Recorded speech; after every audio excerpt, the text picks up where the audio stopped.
Muy buenas tardes a todos. Hoy es 29 de agosto de 2025 y el grupo de políticas públicas tiene el gusto de tener con nosotros a Sandra Borda. Ella nos va a hablar de la relación con Estados Unidos y la ha llamado entre la continuidad y el revisionismo. Sandra, encantados de tenerte con nosotros. Bienvenida y adelante. Muchas gracias, Armando, por la invitación y muchas gracias a todos por acompañarnos en esta conversación. Más que cualquier cosa, les voy a proponer como unos hilos y unas hipótesis de trabajo para que tengamos una discusión, porque con Armando pensamos que íbamos a dejar pasar la anterior coyuntura que estaba demasiado complicada en este tema para poder analizar con cabeza fría y miren en la coyuntura en la que estamos hoy con este tema. Digamos, esto se volvió prácticamente imposible encontrar un espacio como un poquito plano para hacer un análisis con más calma. Entonces, yo creo que esto es mucho más, va a ser mucho más interesante si es una conversación entre todos. Y lo que les voy a proponer para pensar en esa conversación son dos hipótesis acerca de cómo tanto Estados Unidos como Colombia se han venido comportando en la reciente coyuntura. Yo creo que ha habido cambios interesantes y cambios que hay que analizar. Y voy a proponer el análisis de las, llamémoslo, las actitudes de los dos países, el uno frente al otro, em, a través de un análisis de lo que está pasando en este instante con Venezuela, porque creo que desde hace mucho tiempo, esa triada Estados Unidos, Colombia, Venezuela se convirtió en obligatoria a la hora de analizar la relación bilateral con Estados Unidos y a la hora de analizar nuestra propia política exterior. Entonces, no quiero dejar pasar lo que está sucediendo para hacer una reflexión sobre cómo eso es casi que una, qué sé yo, un ejemplo, una manifestación clarísima de varias tendencias que creo que es importante identificar y discutir. Y entonces empezaría hablando de Estados Unidos y de lo que ha sido la transformación de su actitud frente a América Latina, particularmente con la llegada de la administración Trump. Y diría varias cosas allí. La primera de ellas es que, y Michael Shifter y yo tenemos una conversación, discusión alrededor de esto, em, pero yo creo que es una cosa que es importante, sobre la que es importante seguir echando ideas. Veníamos de tener una administración como la administración Biden, con un secretario de Estado como Anthony Blinken, para quienes el tema latinoamericano definitivamente estaba por fuera de cualquier definición de prioridades. Sí, venían del tema de Ucrania, ya se estaba empezando a desarrollar la crisis en el Medio Oriente, es decir, venían de estar prestándole atención a muchas otras cosas, de la salida de Afganistán y demás, pero América Latina no aparecía, digamos, en términos prioritarios o en términos, digamos, más visibles en la agenda internacional de Estados Unidos.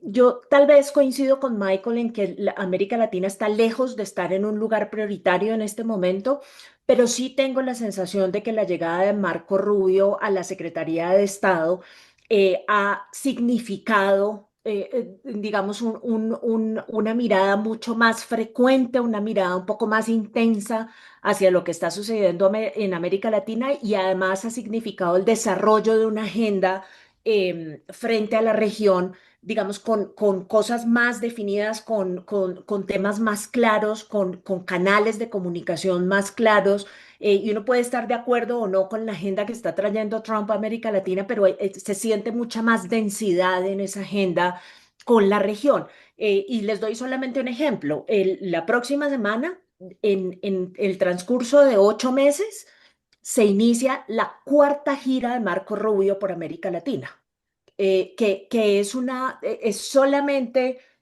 un ejemplo de lo que yo creo es una preocupación y es una tensión muy distinta a la que habíamos experimentado en el pasado. Eso, insisto, sin querer decir que ahora somos la prioridad de la agenda internacional de Estados Unidos, porque ese definitivamente no es el caso.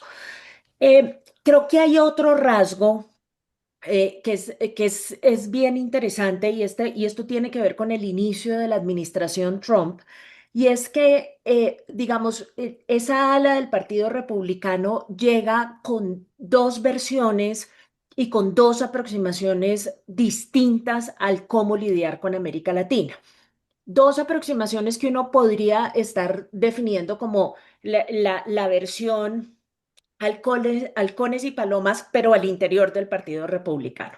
Eh, Me explico de qué estoy hablando. Una versión es la versión que uno denominaría de los halcones, que es la versión Marco Rubio, que es una versión más ideologizada de la aproximación hacia América Latina. Marco Rubio tiene en su cabeza claramente una línea divisoria entre el bien y el mal en América Latina y digamos su nivel de simpatía y antipatía ideológica creo que no podría estar más claro. Y pasa, y esto tiene que ver, lo vamos a ver con Venezuela, digamos, por la asociación del régimen venezolano con lo que está sucediendo en Cuba, siendo él un exiliado cubano, y por supuesto teniendo vínculos además muy estrechos con la derecha colombiana. Entonces, creo que... Creo que ahí hay una versión de lo que se debe hacer o de lo que debe ser la política exterior de Estados Unidos muy clara.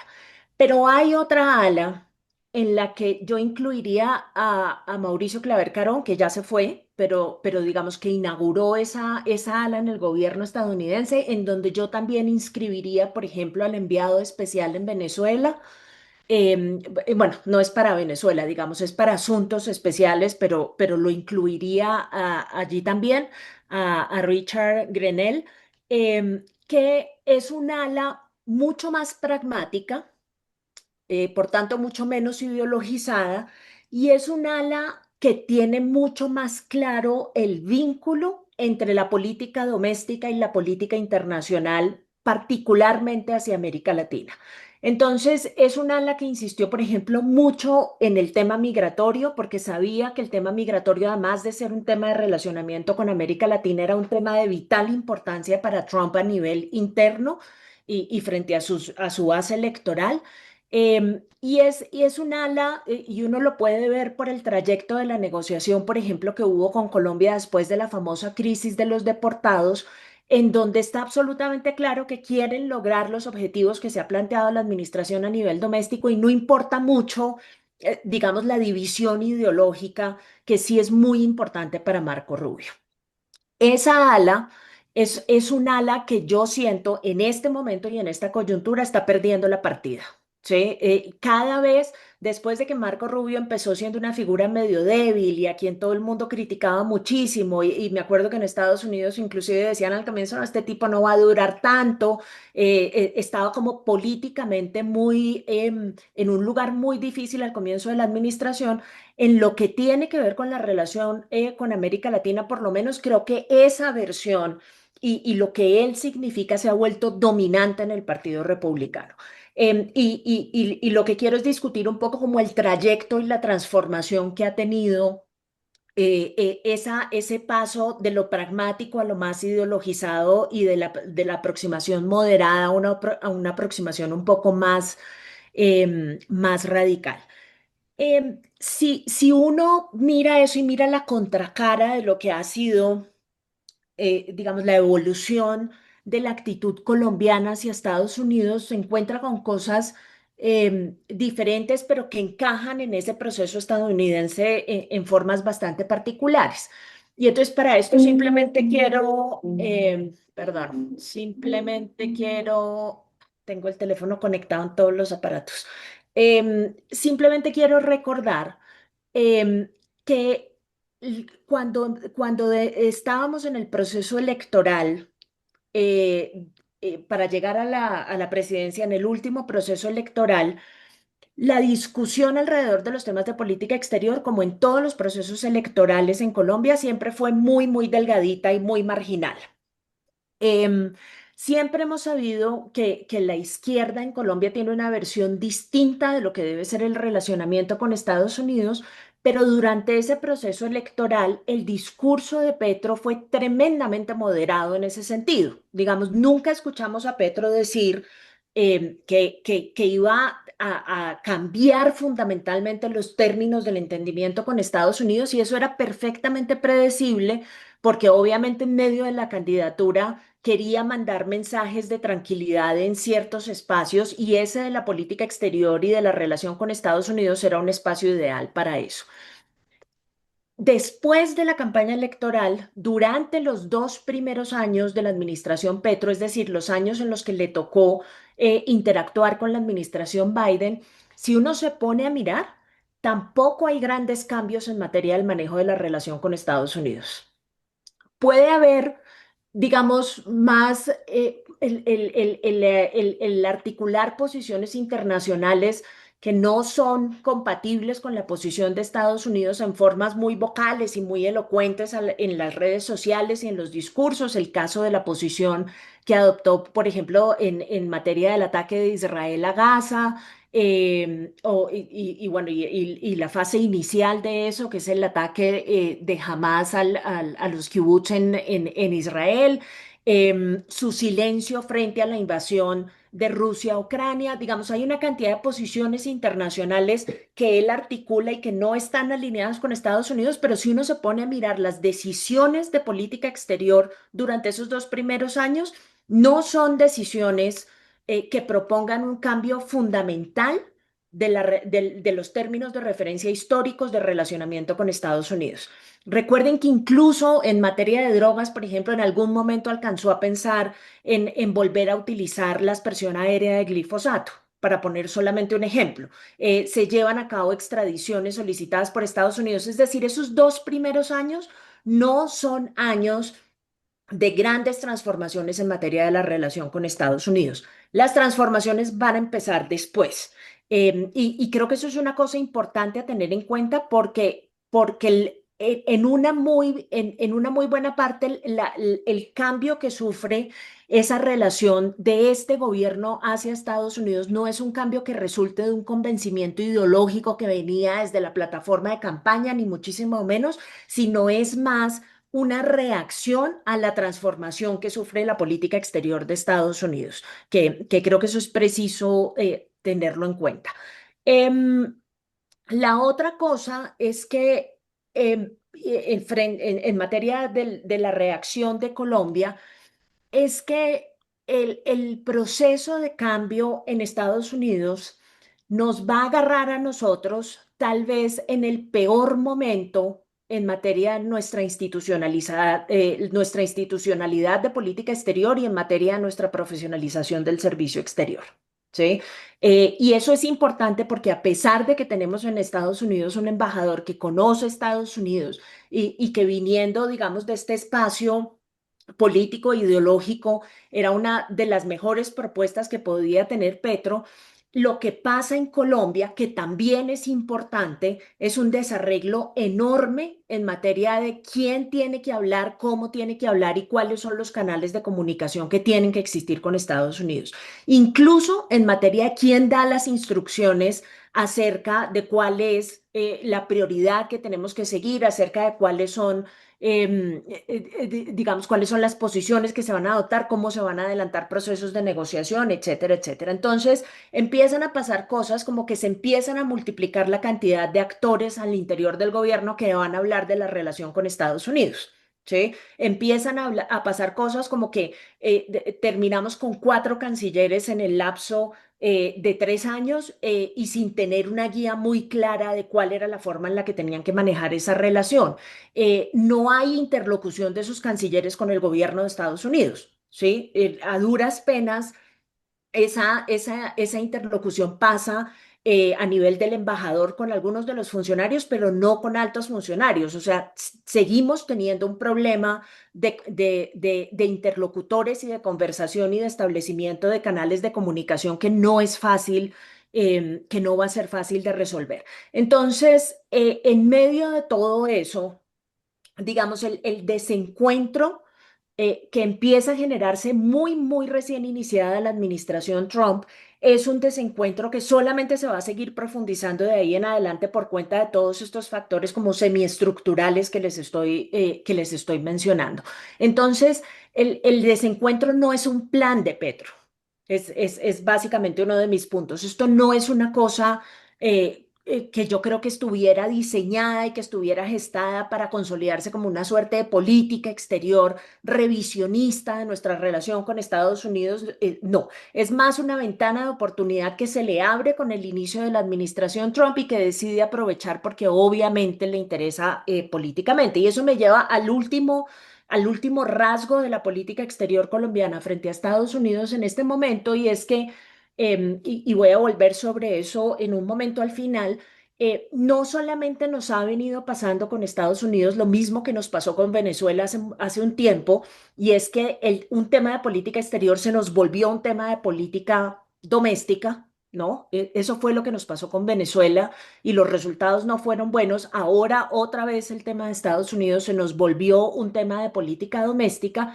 eh, y por supuesto eso contribuye a que Petro explote electoralmente el tema de la relación con Estados Unidos, sino que adicionalmente em, parte del escenario en el que estamos es un escenario en donde la renta política y electoral al lado y lado es peligrosamente alta para seguir profundizando las diferencias que se están gestando en medio de la relación bilateral. Pero vuelvo sobre ese punto al final. Déjenme darles rápidamente para ejemplificar un poco lo que les acabo de decir y el impacto que ha tenido en la relación bilateral. Déjenme reconstruir un poquito cómo surgió este escenario del movimiento de barcos y de Marines que está teniendo lugar frente, pues, en el Caribe y ya llegando muy cerca a Venezuela, y en qué consiste eso y por qué estamos en un escenario de esa naturaleza. Lo primero que hay que decir es que esto no es un movimiento improvisado y de último minuto.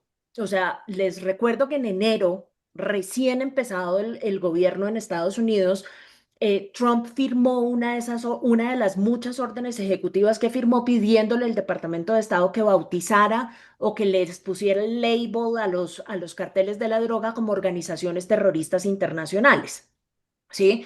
En el momento en el que se hizo público el asunto del involucramiento de las fuerzas militares, que lo hizo público el New York Times mucho más recientemente, digamos, se pasa un poco por alto que la definición de esos carteles como organizaciones terroristas internacionales es vieja, es de enero, ¿sí? O sea, ahí ya había una intención clarísima de aproximarse al tema de las drogas y de las organizaciones criminales de una forma mucho más contundente y mucho más pasada, pues por la securitización, la criminalización y la militarización del problema.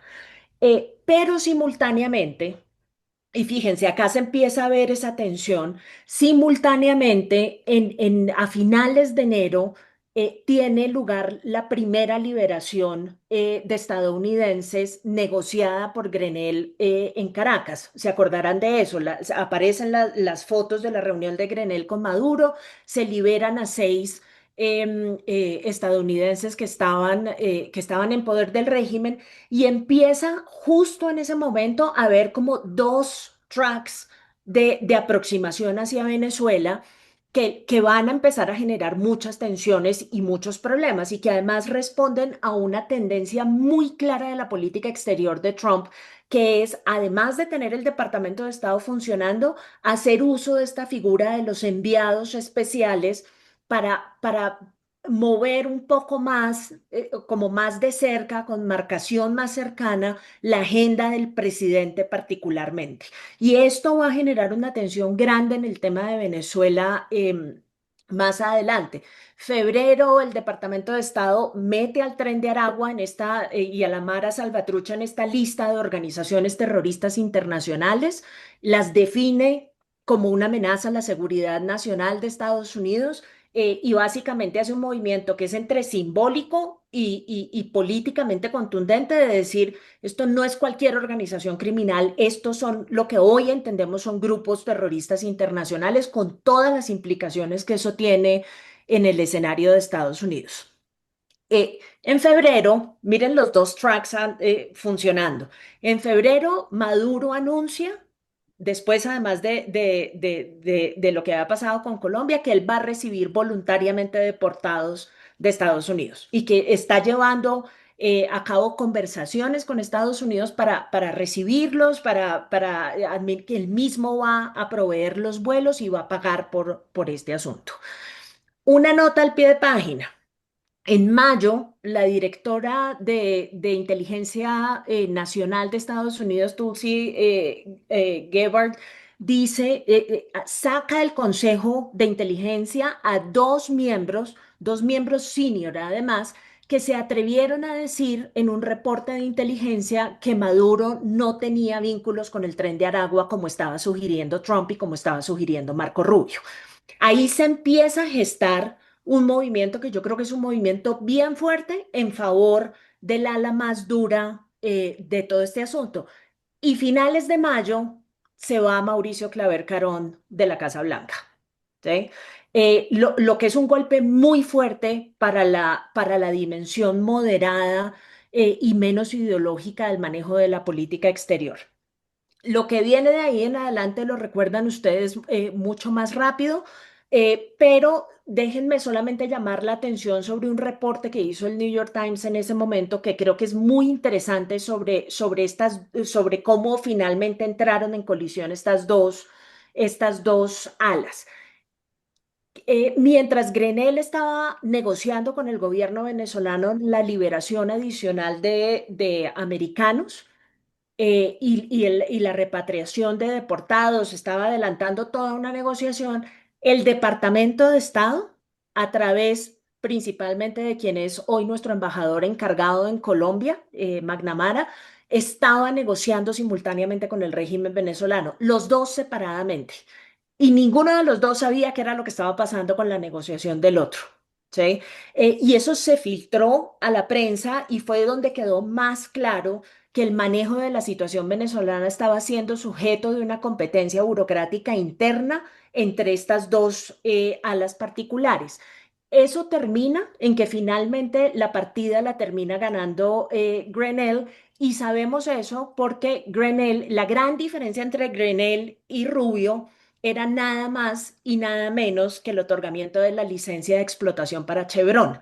Grenell le dijo a los venezolanos: si logramos sacar adelante este proceso de negociación, yo les tramito la licencia para que Chevron pueda explotar, y el Departamento de Estado no estaba de acuerdo con hacer esa concesión. Ya sabemos todos lo que pasó, la licencia le fue concedida y después, el 18 de julio, el canje de prisioneros finalmente tuvo lugar, se liberaron a 10 estadounidenses, se repatriaron 252 migrantes, y eh, lo que empieza a pasar de ahí en adelante es un poco preocupante para el gobierno Trump porque se empieza a abrir una suerte de cisma de un ala muy crítica de esta idea de haber firmado la licencia. La versión más halcón, digámoslo, del Partido Republicano no está de acuerdo con haber firmado esa licencia, y lo que quieren es que haya mucha más consistencia y mucha más coherencia en la presión que se va a imponer sobre Maduro. Grenell entonces empieza a irse desapareciendo como paulatinamente del panorama, lo encargan del Kennedy Center, y de ahí en adelante lo que empieza a suceder es ya un dominio mucho más claro de Rubio sobre la dinámica de la relación, no solamente con Venezuela, sino también con Colombia, porque justo después de entregar la licencia es entonces que Trump va a anunciar que efectivamente el Cartel de los Soles hace parte de esas organizaciones terroristas y que además la cabeza visible de ese cartel es Maduro, y es una muy buena parte de la cúpula militar en Venezuela. Y ahí empieza todo el movimiento que ha llevado a la circunstancia en la que estamos hoy. Circunstancia que es muy particular porque, si ustedes se dan cuenta, tanto Estados Unidos como Venezuela como Colombia están todos actuando públicamente con el argumento de que todo lo que están haciendo, la movilización de barcos, la movilización de tropas de un lado, la movilización de tropas del otro, está todo dedicado a combatir el narcotráfico, a luchar contra las organizaciones criminales y a luchar contra los carteles y con todas estas formas de criminalidad, pero particularmente las relacionadas contra el narcotráfico. pero hay un subtexto y hay un trasfondo del que no se puede escapar nadie, y es que de todas formas existe la sensación de que Estados Unidos está intentando un cambio de régimen en Venezuela. Y el mismo Trump dio unas declaraciones que son muy Trump, pero que son muy elocuentes de eso. Él dijo en algún momento, mire, esta operación que estamos haciendo es 105% relacionada con narcoterrorismo. Pero si logramos sacar a Maduro en el proceso, nadie se va a poner a llorar. Literal, estoy traduciendo. ¿Qué quiere decir eso? Que para Estados Unidos, digamos, este doble propósito de la operación que están adelantando es, es perfectamente normal, ¿sí? Y yo creo que uno comete un error en el análisis al decir, están disfrazando una operación antinarcóticos de una profesión, de una operación cambio de régimen o viceversa. Yo no creo que estén tratando de disfrazar nada. Creo que los dos objetivos son objetivos que además ambos, tanto la lucha contra el narcotráfico como el intento de cambiar el régimen en Venezuela, les dan dividendos en materia de política doméstica. Luego, esto no es una cuestión única y exclusivamente relacionada con temas de política exterior. Ahora, clave tener en cuenta que si ustedes miran lo que está pasando en Estados Unidos en este instante, muy poquita gente le está poniendo cuidado a este movimiento de Estados Unidos en el Caribe. Muy poquita, ¿sí? Esto no es el centro de la discusión en este momento en Estados Unidos. Claro, es el centro de la discusión en Miami, es el centro de la discusión entre los republicanos hispanos, pero no es el centro de la discusión en materia de política exterior en este momento en Estados Unidos. Y eso tiene una ventaja y es que le está dando un margen de acción, yo creo que importante, al gobierno estadounidense en medio de la necesidad que tiene de explorar opciones frente a lo que sucede en Venezuela. Ahora, ¿en dónde entra Colombia en todo este asunto?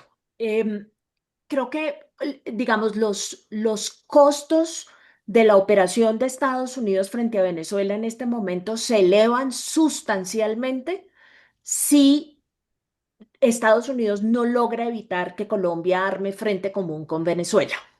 Eh, y eso, digamos, es una cosa que no están intentando hacer desde ahora. Digamos, ya llevan varios viajes, ya llevan varias conversaciones, ya llevan varias advertencias. eh, y por esa razón, entre otras cosas, si ustedes se ponen a mirar el trayecto de las posiciones de Petro frente a este tema, ha sido paradójicamente lento y gradual comparado con lo que hace con otros temas. O sea, él hubiera podido salir el primer día a decir, esto es un ataque abierto del imperio y me alineo 100% con Venezuela desde ya porque no podemos permitir esto. Y en cambio lo que ha venido sucediendo es que ha sido muy lento y muy paulatino lo que ha hecho. Se tomó una semana completa para anunciar la decisión famosa del movimiento de las 25.000 tropas hacia la frontera con Venezuela, que además más se demoró en sugerirlo que el ministro de Defensa en decir que eso no está pasando. Esta mañana, en una declaración, lo dijo en un evento en el que estaba, dijo, no, en este momento lo único que está funcionando en la frontera con Venezuela es la operación Ayacucho, que es una operación que lleva 3 años, que es la operación de cuidar la frontera, pero no hay movimientos de tropas y mucho menos de esa magnitud. Entonces, hay una cosa ambivalente de Petro en este escenario que a mí me llama poderosamente la atención y que además es algo que me permite pensar que de pronto esa posibilidad de armar una forma de defensa conjunta frente a Estados Unidos es un escenario no tan automático como mucha gente se lo está imaginando. Ahora, si eso llega a pasar, eso son pésimas noticias para Estados Unidos, ¿sí? Porque eso básicamente le sube los costos de cualquier forma de utilización de la fuerza o de cualquier forma de amenaza de la utilización del uso de la fuerza y hace mucho menos creíble lo que eventualmente pueda hacer en Venezuela. Dicho es un par de ideas adicionales sobre lo que creo que eventualmente puede pasar. Yo creo, y creo que en esto no estoy sola, creo que eso es lo que está diciendo todo el mundo en Estados Unidos y en otros lugares. Yo no le veo posibilidades serias de utilización de la fuerza por parte de Estados Unidos con tropas en Venezuela. ¿Sí? O sea, ni siquiera una operación tan supuestamente quirúrgica como la de Panamá tiene viabilidad en el escenario venezolano. Pero dicho eso, la distancia que hay entre el momento en el que está Estados Unidos en este preciso instante, al día de hoy, y la utilización de la fuerza todavía es grande. Entonces, tienen todavía un margen de acción para sumarle presión al régimen venezolano bastante grande, bastante grande. Ellos, digamos, plantean posibilidades como la de hacer ataques dirigidos a personas particulares y tienen un sistema que puede eventualmente funcionar de alguna forma, que es este sistema de la recompensa de los famosos $50 millones que está destinado justamente, y esto es muy parecido a lo que hicieron en la época del cerco diplomático, está diseñado para tratar de resquebrajar la solidaridad militar. Bueno, solidaridad es otra cosa, pero digamos, para tratar de resquebrajar el apoyo de los militares a Maduro en este momento. Entonces, todavía pueden pasar muchas cosas antes de que Estados Unidos simplemente diga, bueno, ya incautamos no sé cuántas toneladas de cocaína, esto fue un éxito grande en materia de operaciones antinarcóticos, nos devolvemos, hasta luego. ¿Sí? Que ese es obviamente lo que va a terminar pasando en caso de que no se produzca ningún resultado en materia del debilitamiento del régimen venezolano. Dos ideas para terminar, simplemente para que las tengan allí y las podamos hacer parte de la discusión. La primera de ellas es em, muy paradójico que al comienzo de todo esto, por allá, eso fue como el 12 de agosto, sí, aquí lo tengo reseñado el 12 de agosto, Petro dice: tenemos que convocar a los gobiernos de la región para hacerle resistencia al tema de la presión de Estados Unidos y esta amenaza del uso de la fuerza que nos están trayendo.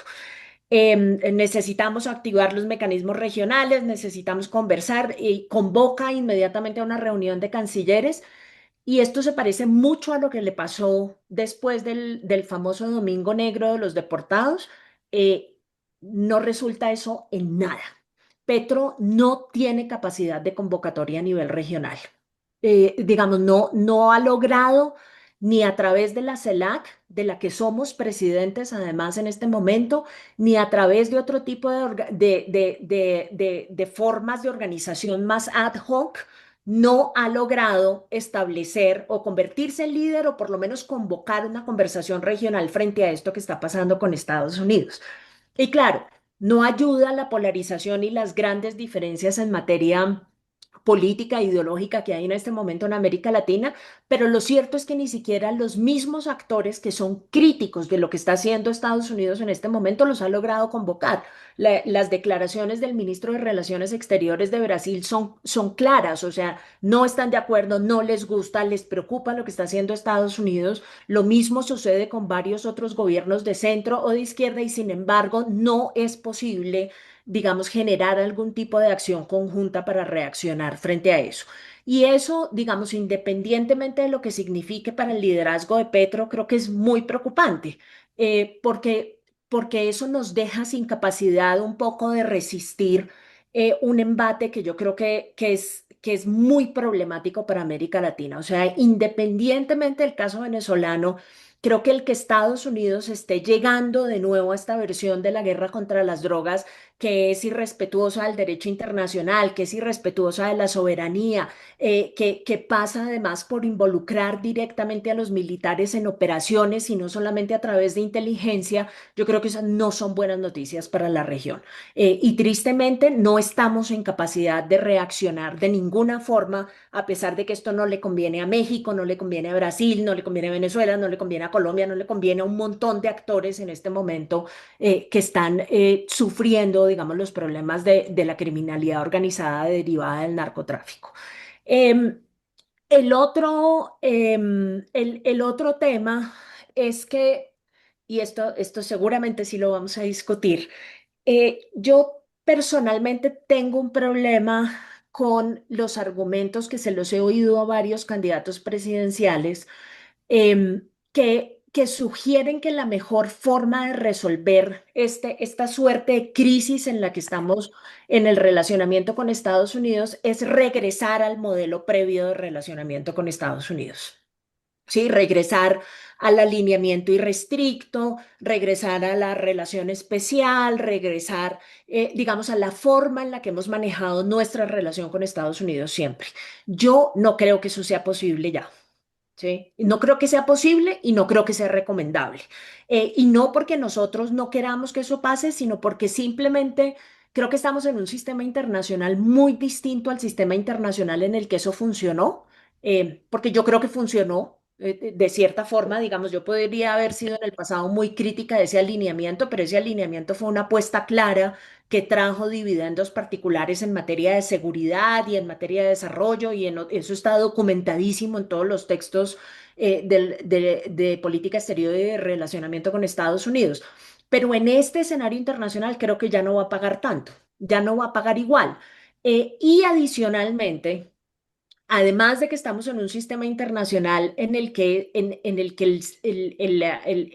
los beneficios que eso nos va a traer no son tan grandes, creo que, y los costos van a aumentar, creo que además intentar eso con una administración como la administración Trump es muy equivocado.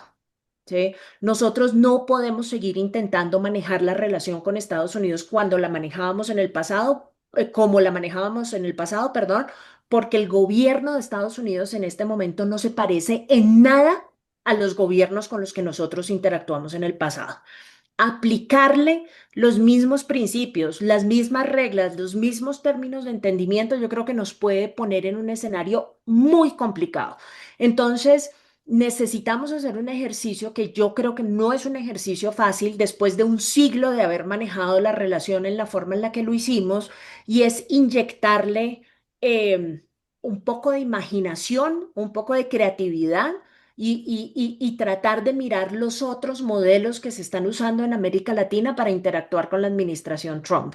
Creo que el año que queda de Petro es un año que no va a cambiar mucho. Sí, porque creo que lo que ha venido pasando simplemente se va a profundizar, y no creo que ninguna de las dos partes tenga incentivos para transformar eso sustancialmente.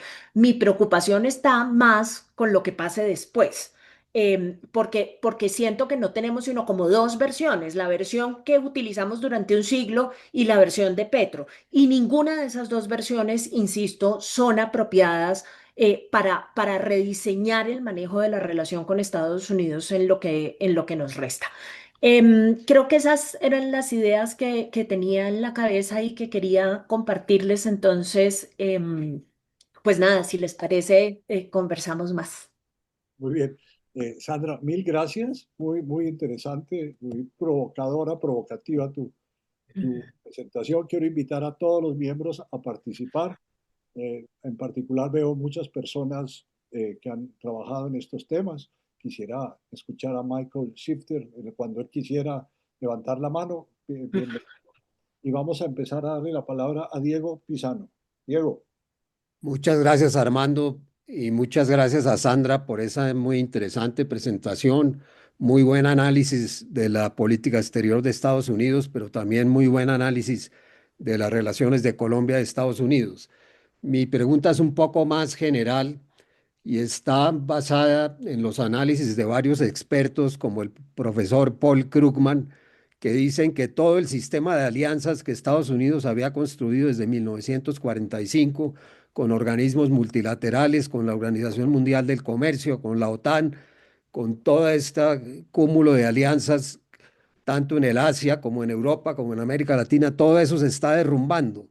Y Ujú. Estados Unidos está dando la impresión que puede manejar todas sus políticas sin alianzas.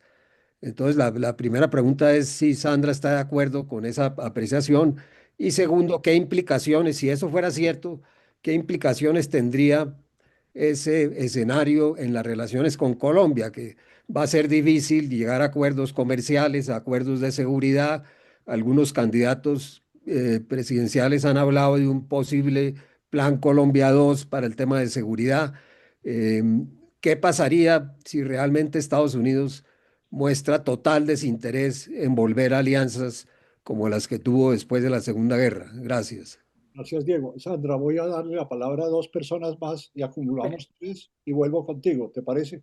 Perfecto. Muy bien. Isaac Yanovich, adelante. Buenas tardes, Sandra. Muchas gracias por la presentación. Yo pues desafortunadamente soy bastante ignorante del tema de relaciones internacionales. Pero quisiera hacerle primero un comentario y después una pregunta. El comentario es que, diferente a lo que le escuché, de que hay un desacuerdo sobre si se van a enviar las 25.000 tropas a la frontera con Venezuela. Le escuché esta mañana una entrevista al comandante de las fuerzas militares, donde definitivamente dijo que está organizando el envío. Y eso fue en contra de quien lo estaba entrevistando, que le dijo que si no habían otras prioridades más importantes en este país desde el punto de vista de seguridad que mandar soldados a la frontera con Venezuela. Mm, Esa es la observación. La ujú. pregunta que algo alcanzó usted a mencionar es cómo efectivamente a este gobierno le queda relativamente poco tiempo y en este país estamos acostumbrados, pues, que 6 o 7 meses antes de que se posesione el nuevo presidente, aquí no pasa nada. Mi pregunta es, ¿cómo ve usted la posición de los Estados Unidos y la de nuestros eh, posibles candidatos en frente a este problema? ¿Usted cree que para los Estados Unidos es importante conocer y contar con lo que estén pensando los potenciales candidatos a la presidencia del país? Muchas gracias. Gracias, Isaac. Santiago Montenegro, adelante. Gracias, Armando. Y Sandra, muchas gracias y muchas felicitaciones por esa exposición tan buena y tan clara. Em, yo tengo una pregunta muy específica. Estamos a muy pocas semanas de la decisión de la certificación o desertificación de Colombia. ¿Tú qué crees que va a pasar? ¿Se va a desertificar a Colombia? ¿Se le va a recortar más los recursos? ¿Se le va a quitar visas a algunos funcionarios públicos? ¿Tú cómo ves esa situación? Gracias. Santiago, Sandra, adelante. Bien. Em, Uy, esto está todo interesantísimo y buenísimo.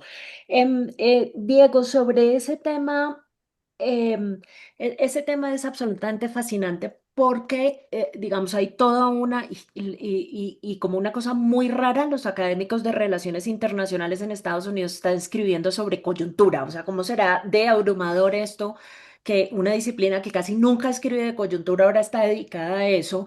Y hay un gran debate alrededor de esta idea del orden internacional y del papel que está desempeñando Trump en el orden internacional. Y hay un bando que dice, esto ya se fue al carajo, ¿sí? O sea, Estados Unidos ya está andando solo, ya le jaló la alfombra al orden internacional, a las organizaciones multilaterales y demás, y de aquí en adelante se va a dedicar a ir solo.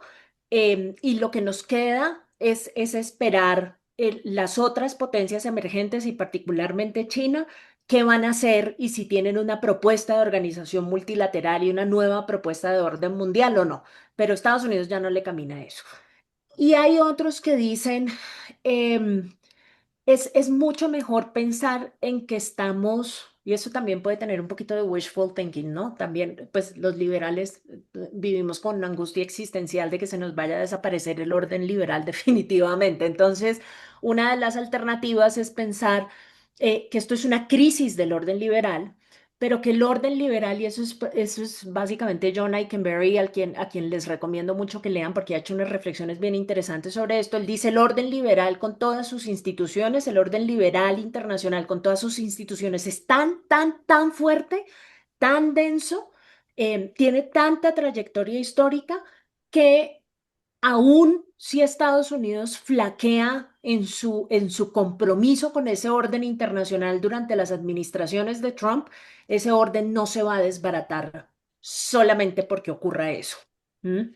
Entonces, ahí entra a jugar un papel importantísimo, por ejemplo, la resistencia de los europeos a dejar que ese orden se desvanezca, la resistencia de otros actores internacionales mucho más vinculados con la sociedad civil y a veces menos con los estados que están ahí tratando de cargar al orden internacional en medio de la crisis. Yo, digamos, siento que es un momento muy, muy difícil porque en estos momentos en relaciones internacionales son llenos de incertidumbre. Esto, lo que estamos viviendo es lo más parecido a lo que vivimos a finales del siglo XIX y comienzos del XX. Es un momento de transición hegemónica y en ese momento, en el 19, la transición hegemónica era entre el Reino Unido y eventualmente Estados Unidos, y ahí la incertidumbre era menos porque finalmente esas eran dos potencias liberales. Entonces, probablemente íbamos a tener un hegemón distinto, pero íbamos a tener el mismo grupo de principios e instituciones avanzando y profundizándose. Hoy la cosa es distinta. Hoy la cosa es distinta porque la eventual posibilidad de transición hegemónica nos empuja en dirección de un país que no es un país que comparta los principios del orden liberal. Entonces, la pregunta ahí es, sobre lo que va a pasar después es una pregunta llena de mucha más incertidumbre de lo que sucedió la vez pasada. Em, Creo, sin embargo, que todavía hay salvaguardas fuertes en Estados Unidos. Si uno se da cuenta, las instituciones a nivel doméstico todavía siguen resistiendo. Está pasando lo mismo que pasó la vez pasada y es que los estados, los gobiernos estatales se convierten también en lugares de resistencia. Algunos sectores del Poder Judicial, el Congreso sí definitivamente esta vez perdió el año, pero digamos, ahí sigue habiendo unos escenarios de resistencia grandes y puede que eso combinado con lo que ocurre a nivel internacional nos deje en un mejor lugar, ojalá, digamos, no me resulta fácil predecir eso. Ahora, dicho eso, es muy importante tener en cuenta otra vez que el orden liberal como existía hay que reformarlo, porque el orden liberal anterior tenía muchos problemas y el papel de Estados Unidos como líder de ese orden liberal estaba lejos de ser ideal. Entonces, digamos, sobre eso también hay que hacer una reflexión y creo que las implicaciones para Colombia de esa discusión son importantísimas, porque nosotros también durante estos 4 años estos 3 años que van de gobierno, nos separamos y nos separamos harto del orden liberal internacional, ¿sí? Pero harto nos separamos. Y América Latina desde hace rato viene proponiendo la creación de organizaciones regionales que no están 100% tampoco ajustadas a los principios del orden liberal como lo conocemos. Entonces, digamos, si uno está transitando, como diría, qué sé yo, Juan Tocatlián, por ejemplo, si uno está transitando hacia una propuesta de orden internacional mejorada, estamos en el mejor de los mundos. Pero digamos, todavía tengo grandes preguntas sobre si efectivamente este es el caso y sobre todo si eso tiene un correlato en lo regional. Em, Sobre lo del envío de las tropas, yo la verdad todos los días me confundo más con lo que pasa, porque además, fíjate Isaac, que también la canciller salió a decir, yo sé porque el gobierno de Estados Unidos me dijo que no va a invadir nunca Venezuela y al día siguiente el presidente Petro dijo la invasión va a pasar ayer. Y también nos van a invadir a nosotros, ¿no? Entonces, esta cosa de este gobierno de tener como conversaciones paralelas tan desorganizadas y soltando como diferentes versiones. Yo oí al ministro de Defensa en ese evento que te digo por la mañana diciendo una cosa totalmente distinta.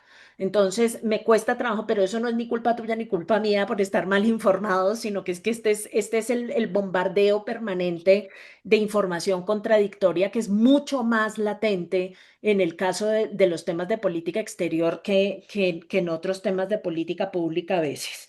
Em, sobre, sobre la posición de Estados Unidos frente al proceso electoral colombiano. Em, Tenemos un par de antecedentes que a mí me parecen muy preocupantes y que además marcan un cambio grande de la política exterior de Estados Unidos hacia América Latina, por lo menos en la historia reciente, y es este involucramiento directo en los procesos judiciales en contra de Bolsonaro y en contra de Uribe en Colombia. En la gran mayoría de los casos, todo lo que escuchábamos de Estados Unidos era confiamos en las instituciones, respetamos la división de poderes, esto es un asunto de política doméstica, pero esperamos que las instituciones operen, etcétera, etcétera, etcétera. Y en estos dos casos, por primera vez, vimos a un Estados Unidos, y en el caso de Brasil es mucho más flagrante, vimos a Estados Unidos interviniendo directamente, cuestionando directamente al Poder Judicial y, digamos, tomando partido clara y específicamente por las dos personas que estaban siendo cuestionadas, que estaban siendo objeto de estos procesos judiciales. Yo no voy a entrar en los detalles de ninguno de los dos procesos. Es claro que en el caso de Bolsonaro el nivel de asociación de Trump es mucho más grande porque finalmente es un proceso exactamente por lo mismo que tuvo lugar en Estados Unidos en la pasada elección, pero lo que siento que sí está marcando esto es como y que está muy de la mano de este rasgo muy imperial de la política exterior de esta administración, es este intento de intervenir mucho más directamente y mucho más descaradamente en asuntos de política interna de los países. Luego, yo creo que el contexto electoral colombiano va a ser un contexto supremamente delicado en ese sentido. Em, y espero, digamos, que entiendan que entre más intervención hagan, más gasolina le van a echar a a la maquinaria electoral de la izquierda. Porque la bandera por excelencia de la izquierda, no solamente colombiana, sino latinoamericana, ha sido justamente una bandera en contra del intervencionismo estadounidense. Luego, digamos, dar el enorme papayazo de intervenir más solamente va a beneficiar electoralmente a la izquierda, como ya está probado en el caso de México, como estuvo probado en el caso de Canadá, que benefició al centro y a los liberales. Digamos, lo que está probando Estados Unidos es que entre más se metan asuntos internos en ciertos países, menos empuja el resultado electoral que ellos están buscando, más los mandan en la dirección opuesta. Entonces creo que eso es una cosa que es muy, que ojalá esté entrando en los cálculos. Y creo que ese cálculo además tiene mucho que ver, Santiago, con el tema de la certificación. Y por eso es que yo soy muy escéptica del pronóstico que sugiere que lo que se nos viene es una desertificación brutal con todos los juguetes. Yo tengo muchas dudas de que de que se vaya a ser el caso, con la perspectiva de lo que está sucediendo en Venezuela, con esa reintensificación de la guerra contra contra el narcotráfico, con esa llegada adicional o con esa mayor presencia de Estados Unidos en temas latinoamericanos, yo honestamente creo que hay grandes dudas sobre si el desertificar al gobierno colombiano va a producir réditos en términos del interés de Estados Unidos o no. Y creo que esa pregunta es muy difícil de contestar en este momento. Eh, el objetivo de la certificación es calificar el desempeño de los países en materia de la guerra contra el narcotráfico, ¿sí? Pero la certificación es fundamentalmente una herramienta de carácter político y es una herramienta de carácter político que le permite a Estados Unidos maniobrar en países como nosotros que están profundamente involucrados en la guerra contra las drogas. Entonces, ese cálculo es un cálculo que hay que hacer políticamente. Esto no son puntos. ¿Sí? ¿Cuántos puntos acumularon por erradicación? ¿Cuántos puntos acumularon por interdicción? Sume, reste y le da una cosa objetiva. Y siendo eso una herramienta política, yo creo que yo no estoy tan segura de que el cálculo les esté dando en este momento que la mejor idea sea desertificar el gobierno nacional. Em, Vamos a ver, vamos a ver, yo me puedo estar equivocando, pero yo siento, me inclino más por pensar en este momento que vamos a estar en un escenario de certificación por seguridad nacional y no en un escenario de desertificación, pero me puedo estar equivocando. Esto quedó grabado, seguramente me voy a equivocar, digámoslo ya. Sandra, eh, tenemos otra tanda de preguntas. Comenzamos con Armando Megalara. Adelante. Muchas gracias, Sandra, por esa exposición tan interesante. Coincido mucho en tus líneas de análisis, el cambio de tendencia, pues el cambio de gobierno, el pragmatismo, etcétera, y los riesgos agravados que tenemos de una decisión de intervenir o no en Venezuela. Y en eso la pregunta mía es, ¿hasta qué punto la posición del presidente colombiano de decir que allá no hay cartel de los soles, que esto es un entrampamiento, puede voltearse en contra nuestra para que los halcones de la políca actual digan, no, aquí hay un compinche, un cómplice Mm, de la política de expandir la droga en los Estados Unidos y Colombia es un narcoestado como lo es Venezuela y entonces intervengan. Cualquier intervención allá pues va a significar que Petro diga pues que defiende a Maduro. mm, Entonces, ¿cómo ves tú ese riesgo? mm. Muy bien, Armando. Michael Shifter, adelante. Bueno, muchas gracias, Armando. Sandra, excelente. Felicitaciones por la presentación. Estoy de acuerdo con mucho lo que has dicho. Sobre todo, yo creo que el punto final es muy, muy importante, que creo que no es realista pensar en volver una relación estratégica que tenía Colombia y Estados Unidos por muchos años, no solamente bajo Trump, pero yo diría después de Trump también. Mm. El reto es inventar algo nuevo, ¿no? Una relación, obviamente, pero de otro tipo. Y yo creo que las condiciones han cambiado tanto en Colombia como en Estados Unidos, como en el contexto global que obliga otro tipo de repensamiento de una relación hacia el futuro, post-Trump, inclusive. Ujú. Eh, yo tengo algunos comentarios muy breves sobre si es. Yo creo que su exposición, lo único, un poco observación es que tal vez eres demasiado racional y lógica en su posición. Y no estamos viendo, por lo menos aquí en Washington, en un momento muy lógico y racional. Aquí tampoco, no te vas a creer. Entonces, tal vez estamos cometiendo el error de ser demasiado racional Sí. cuando las cosas no andan, no tienen ninguna lógica ni racionalidad. Yo creo que este despliegue de buques en Venezuela Trump, es el estilo de él. Le encanta el performance, le encanta el gesto, le encanta proyectar poder y proyectar fuerza y todo esto.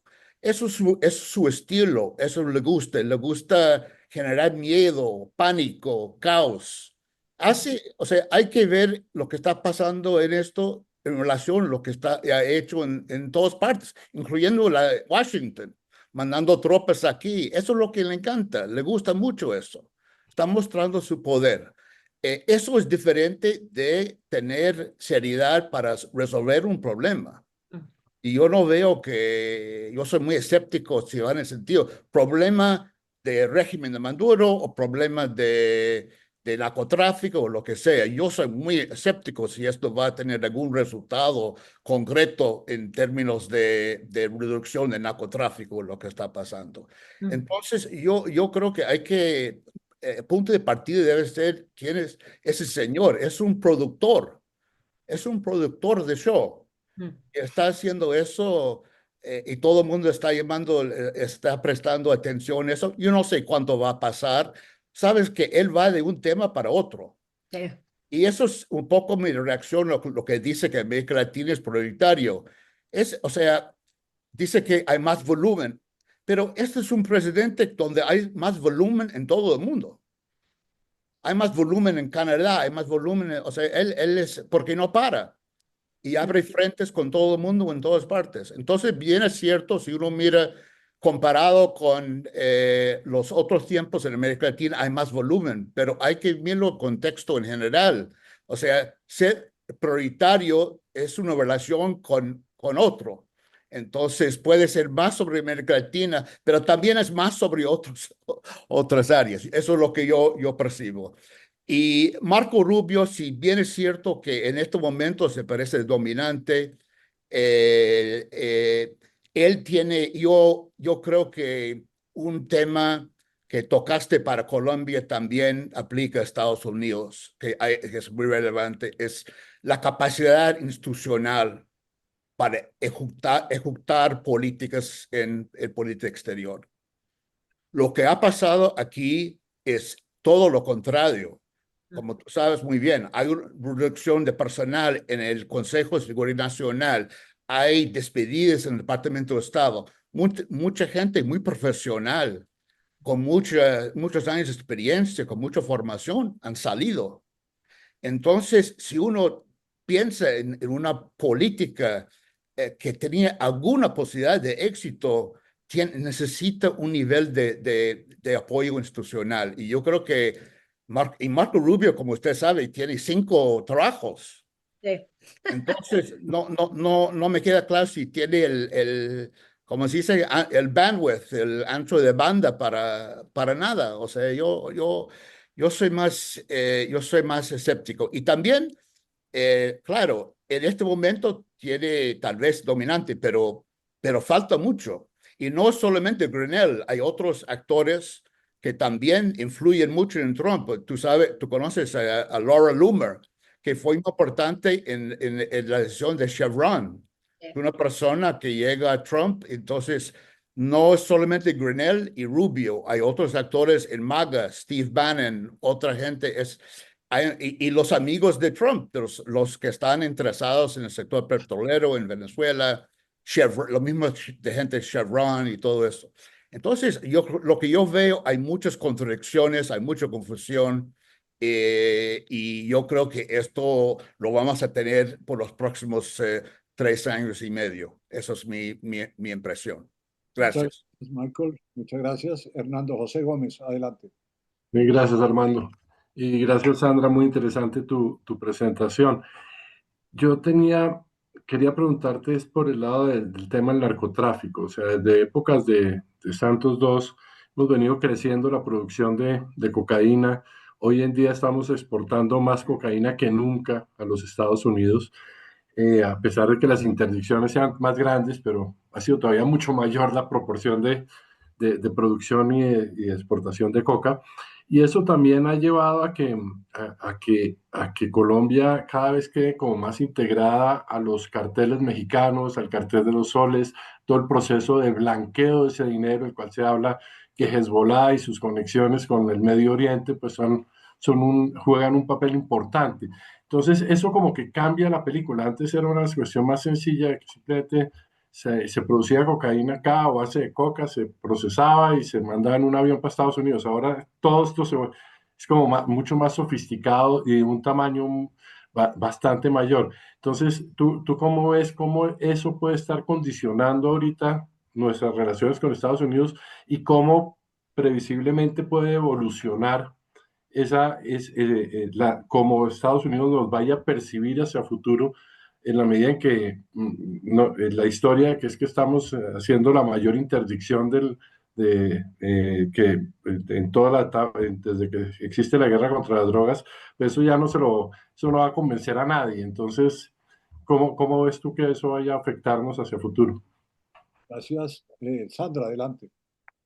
Em, Bien, voy a empezar entonces por lo de Armando y el impacto, los costos para Colombia de este acercamiento. Yo creo que hay una cosa fascinante en todo esto. Es una crisis muy cortita, pero es una crisis en la que han pasado muchas cosas. Si ustedes recuerdan, recién empezó el movimiento de Estados Unidos. em, lo primero que dijo Maduro, y no fue solamente Maduro, creo que Padrino alcanzó a sugerir algo del mismo tipo. La respuesta inmediata fue, pero ¿por qué nos van a venir a invadir a nosotros si los narcotraficantes son los colombianos? ¿No? Eso, o sea, eso qué tiene que ver con nosotros. Si esto es una operación antinarcóticos, ¿por qué Venezuela es el objetivo de la operación antinarcóticos si los colombianos son los que producen y trafican drogas? Eso empezó así Y llegamos a lo que vimos ayer, que es Maduro dando las gracias infinitas por el movimiento de tropas de Petro hacia Venezuela. O sea, yo creo que la posición de Colombia en esto se ha transformado sustancialmente, gradualmente, pero se ha transformado.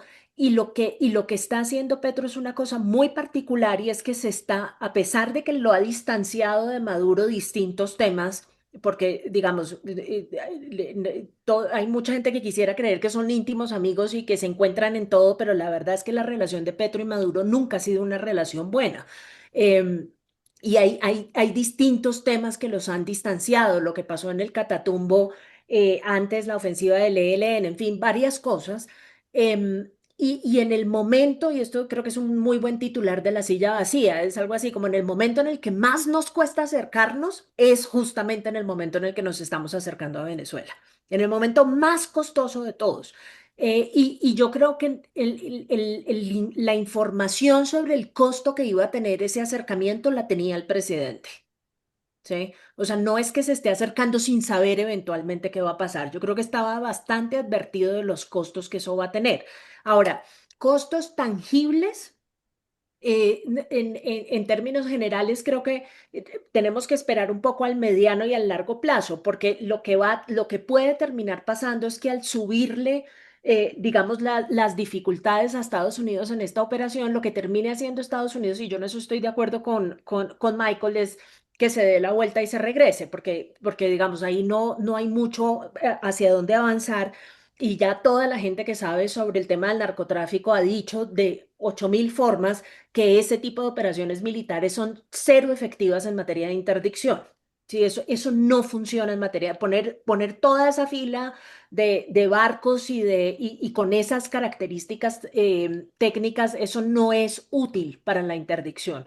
Entonces, digamos, no hay un objetivo claramente definido ahí, pero yo sí creo que la carta que se está jugando Petro con esto es una carta riesgosísima, porque creo que si bien yo no me estaba esperando que se mantuviera al margen y no dijera nada, digamos, era perfectamente esperable que esto evolucionara en esa dirección.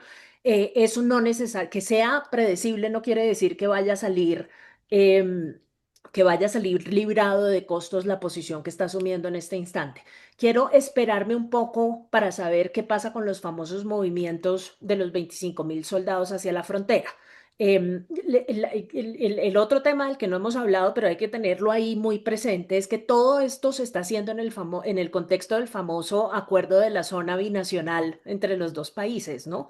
Que quiero recordarles, ese memorando de entendimiento entre Colombia y Venezuela no decía una palabra sobre movilización de tropas, no decía una palabra sobre temas de seguridad, estaba todo enfocado en temas comerciales, no decía ni una palabra de todo esto, y de la nada se convirtió en el marco de la movilización de las tropas venezolanas y de la movilización de las tropas colombianas. Entonces creo que ahí hay un ruido que me parece importante terminar de descifrar, porque nadie le está parando bolas al famoso acuerdo ese binacional.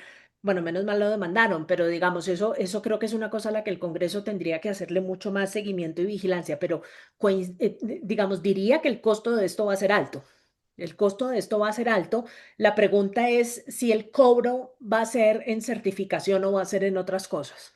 Pero sí no creo que digamos que a Estados Unidos en este momento le esté gustando lo que está haciendo Petro. No le veo mayor interpretación a eso.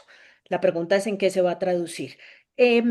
Sobre lo de Michael, yo creo que estoy totalmente de acuerdo con todo. Ese es el vicio de los politólogos, tratar de ponerle orden a las decisiones de política de alguna forma para hacerlas medianamente inteligibles. Em, pero, digamos, me preocupa un poco, si bien entiendo el caos y la desinstitucionalización que está pasando al lado y lado, em, sí es preciso, digamos, ponerle un caveat a eso, y es que la desinstitucionalización está pasando en materia de diplomacia, pero no está pasando en materia militar. ¿Mm? Entonces, eso le deja a uno claras cuáles son las prioridades de gestión en materia internacional, no solamente frente a nosotros, sino frente al mundo, que además es una cosa que está en tensión, y para añadirle a las contradicciones propias de esa administración, está en tensión con esa idea que teníamos todos de que a Trump no le gustaba utilizar la fuerza militar y que quería retrotraer la presencia militar y el sobreexpansionismo de todo el mundo y que quería enfocarse en lo interno. Entonces, eso probablemente, entre otras cosas, y pensando en lo que pasó con el cerco diplomático, es lo que hace tan difícil que estas decisiones tengan un verdadero efecto disuasivo. Porque es casi como que todos nos sentamos y vemos eso y sabemos perfectamente que no va a pasar nada. Entonces, pierde la capacidad disuasiva, y se convierte entonces ahí sí en un puro acto performativo, ¿no? Que tienes razón, digamos, el acto performativo tiene, tiene un trasfondo claro en materia de cómo ve el mundo y cómo ve el papel de Estados Unidos en el mundo, pero puramente performativo, a un nivel muy, muy superficial. Ese me parece un punto interesante para el análisis. Y sobre el tema del narcotráfico, Hernando José, yo, digamos, extraño un poco el nivel, ahora le parece a uno que eso era sofisticado, digamos, extraño el nivel de sofisticación que alcanzó en algún momento a usar la administración Biden para entender este tema de las drogas. Porque acuérdense ustedes cuando empezó la administración Biden, justo antes de que empezara, hubo una discusión entre staffers demócratas y hubo un famoso memorando por allá que le pasaron a la Cámara de Representantes en donde hacían un balance del Plan Colombia y decía, Plan Colombia fantástico en materia de guerra contra las guerrillas, pésimo en materia de guerra contra las drogas. ¿Sí? Y logró el proceso de paz y logró muchas cosas, pero en materia de la guerra contra las drogas seguimos estando en el mismo punto. Y había ahí una reflexión pues muy interesante, cuestionándose muchas cosas de este paradigma, pues que ya está más agotado que volverlo a decir, sigue sin dar resultados y seguimos ahí intentando con los mismos mecanismos tratar de ¿cómo llamarlo?, de reducir de alguna forma las dimensiones del problema, porque ya obviamente desde hace mucho tiempo se desapareció del discurso la aspiración a eliminarlo totalmente.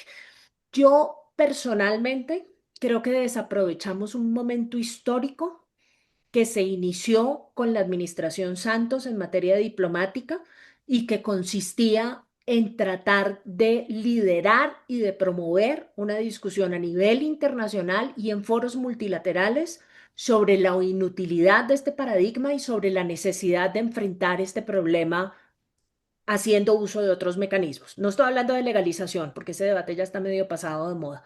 Estoy hablando de, bueno, ¿qué vamos a hacer? No nos funciona, porque además la legalización ya demostró, ya hay muchos escenarios en los que demostró no funcionar.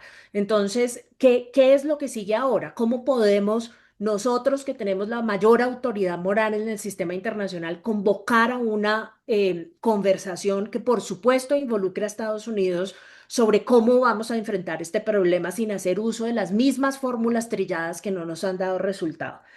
Esa discusión y ese primer intento de hacer eso a nivel internacional, digamos, movieron muy efectivamente Yesid Reyes y la canciller Holguín en ese momento, y que iban además paralelo a lo que estaba buscando el proceso de paz, eso fue algo que se perdió con la administración Duque. Y no se siguió promoviendo, digamos, esa suerte de conversación, y luego llegamos a esta administración en donde desafortunadamente no hay una creencia en la necesidad de avanzar ese tipo de agendas a través de los canales diplomáticos, sino que tenemos un presidente que cree que la mejor forma de contribuir a los debates internacionales es a través de tweets.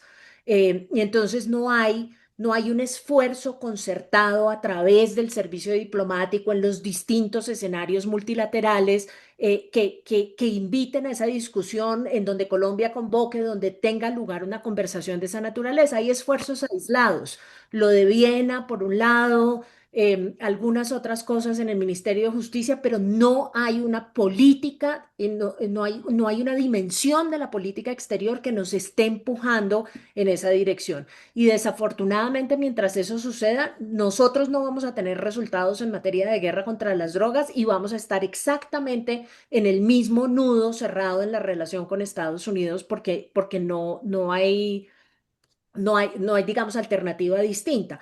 a todo eso, digamos, a ese trasfondo estructural, hay que sumarle, digamos, los dilemas profundísimos que produce la paz total. Si venimos de un trayecto en el que no estábamos desempeñándonos bien en materia de erradicación de cultivos, si venimos de un trayecto de mayor producción y en medio de ese escenario además decidimos empezar un proceso de, unos dicen conversación, otros sometimiento a la justicia, pero creando semejante nivel de incertidumbre frente a estos grupos, pues digamos, era muy predecible que íbamos a terminar en un escenario como en el que estamos en ese momento. Y yo no creo que nuestra relación con Estados Unidos, como está siendo concebida en este momento y, no, y como fue concebida en el pasado, nos vaya a ayudar a enfrentarnos a una discusión internacional distinta sobre ese tema. Y esa discusión tiene que ser internacional. Yo sí he estado absolutamente convencida siempre de que cualquier decisión en materia de política antidrogas, en materia de política doméstica, si no tiene una resonancia de carácter internacional, es un esfuerzo perdido. Muchas gracias, Sandra. Leonardo Urrea, adelante. Gracias, Armando. Gracias, Sandra, por esa presentación. Ha estado muy interesante. Mira, yo tengo dos preguntas. Uno es, la ecuación macroeconómica colombiana de crecimiento está muy afectada por la seguridad. Digamos, en los llanos nadie está llevando plata porque está muy peligroso hacer ganadería, hacer cultivos, muchas cosas. Y parte, digamos, del próximo gobierno ya mirando hacia adelante es recuperar el control de territorio, que es un tema que es fácil de decir, pero muy difícil de hacer. Ahí tenemos dos elementos fuertes y es, uno, tenemos un deterioro de la situación fiscal, que es muy complicado, no tenemos los recursos, hay que conseguirse los recursos no solamente para pagarle las deudas a este gobierno, sino para el siguiente. Entonces ahí el apoyo presupuestal que uno reciba de Estados Unidos será importante, pero más importante y ese segundo es el apoyo logístico, tecnológico. Entonces, la pregunta es... Nosotros necesitamos a Estados Unidos aún para recuperar el territorio nacional, es decir, esa puerta está abierta. Y dos, dado que esto es tan difuso, nosotros tenemos algo que ofrecerle al gobierno Trump en las condiciones en las que está, digamos, de no reglas, para tener un plan Colombia 2.0 y tener ese apoyo. Mm. Muy bien, gracias, Leonardo. Muriel Sánchez, adelante. Gracias, Armando. Sandra, el planteamiento que tú hiciste frente a la desertificación y el rédito político que le puede dar a la izquierda, teniendo en cuenta que el propósito número uno de Petro es que gane a alguien que lo reemplace a él de su línea, es preocupante que en ese orden de ideas ahora Petro se dedique a provocar a Trump. Y es muy fácil. Si ya lo ha hecho anteriormente, sin tener un objetivo claro, es mucho más fácil pensar que ahora, sabiendo que le conviene políticamente, lo haga. ¿Qué piensas al respecto? Gracias. Gracias, Gabriel. Sandra, y aprovecho, quiero hacerte un par de preguntitas. Aprovecho que no había una tercera persona preguntando. La primera, A Carlos Caballero, perdón que interrumpa. ahorita le damos la palabra a Carlos, que ya empecé. Sí, que siga Armando, Armando primero. Muy querido Carlos. Mira, Sandra, tú sugeriste al principio que había como unos vasos comunicantes, unas correas de comunicación entre ciertos sectores del Partido Republicano y políticos colombianos de la derecha. Si nos puedes ampliar un poco, ojalá con nombres propios, eso sería interesante conocerlo. Y la segunda pregunta se refiere a el impacto de las posiciones de Petro frente a otros países, sobre todo muy visible la posición de Petro contra Israel, contra Netanyahu, con los problemas de Gaza, etcétera. Eso ha sido muy vocal y yo diría que crecientemente agresivo. ¿Eso tiene algún impacto en la relación con Estados Unidos o simplemente Petro es tan insignificante que eso no lo ponen en la columna de los negativos? Yo diría ahí, ahora sí te doy la palabra, Carlos. Muchas gracias, Armando, y muchas gracias a Sandra, como siempre, muy lúcida.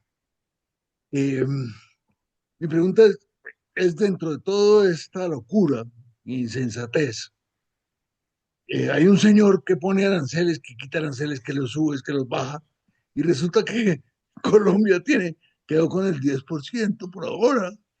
Y entonces hay mucha gente que dice, no, es que nos van a desertificar, entonces nos mantienen el 10, pero Brasil tiene el 50, ¿sí? Es decir, y aparentemente, y la gente dice, no, es que nos están tratando muy bien.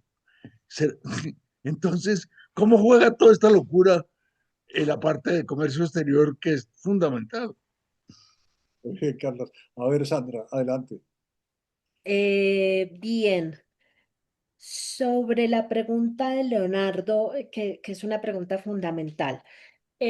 Yo creo que, digamos, ahí hay una discusión muy larga dependiendo de a quién le pregunte uno, pero hay áreas y gente en la fuerza pública que le dice a uno, claro, el Plan Colombia inicial fue fundamental para alterar el equilibrio de fuerzas y demás, pero lo que ha venido pasando, y yo no sé qué tanto se haya interrumpido esto con este gobierno, es un ejercicio de lo que ellos a veces denominan nacionalización del Plan Colombia, que no quiere decir otra cosa distinta que Colombia ha intentado aumentar su participación, digamos, en los recursos que se necesitan para poner a funcionar el aparato militar cuando hablamos de presencia única y exclusivamente militar del Estado en estas zonas. Entonces, si eso es cierto, esas son buenas noticias porque entonces en este momento estaríamos en un momento perfecto para por lo menos en el espacio de lo militar intentar ampliar un poquito el margen de autonomía frente a Estados Unidos. No definitivo y fundamentalmente porque yo creo que es menos la importancia de los recursos y más la importancia de la inteligencia que provee Estados Unidos lo que resulta fundamental, pero digamos ahí hay un espacio de maniobra. Y creo que en el otro ámbito, que en el ámbito de lo económico y lo social, pues sí necesitamos mucho de ellos, pero como dice el viejo y conocido refrán, esa plática ya se perdió.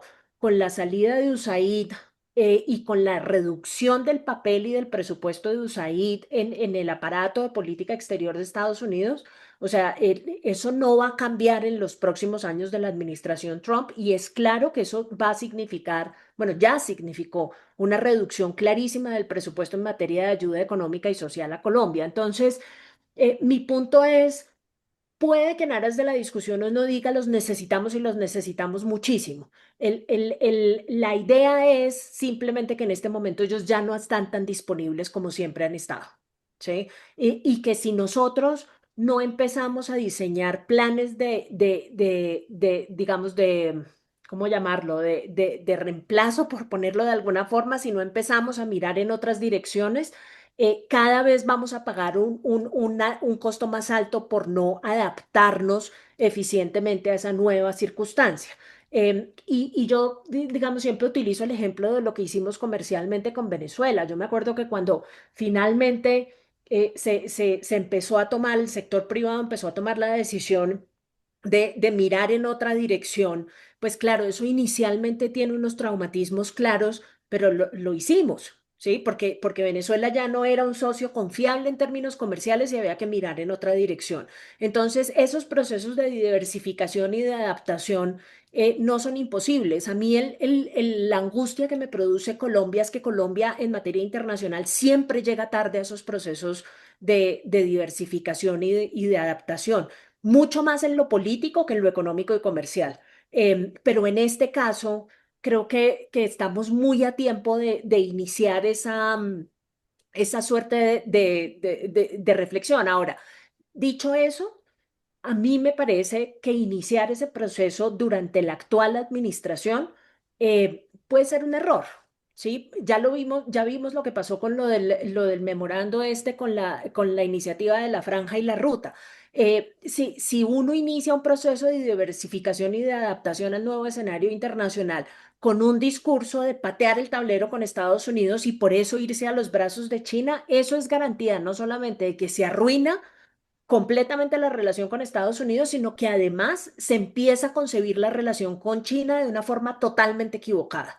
Entonces, Creo que estas cosas hay que hacerlas distinto, ¿sí? No se trata de saltar de una relación especial con Estados Unidos que implicaba alineamiento y subordinación a saltar ahora a otra relación que va a tener exactamente las mismas características. Creo que tenemos que repensar eso con un poco más de cuidado y aprovechar la coyuntura de transición para maniobrar y ampliar, aunque sea un poquito, esos márgenes de autonomía, no frente a Estados Unidos, frente al sistema internacional sí se puede.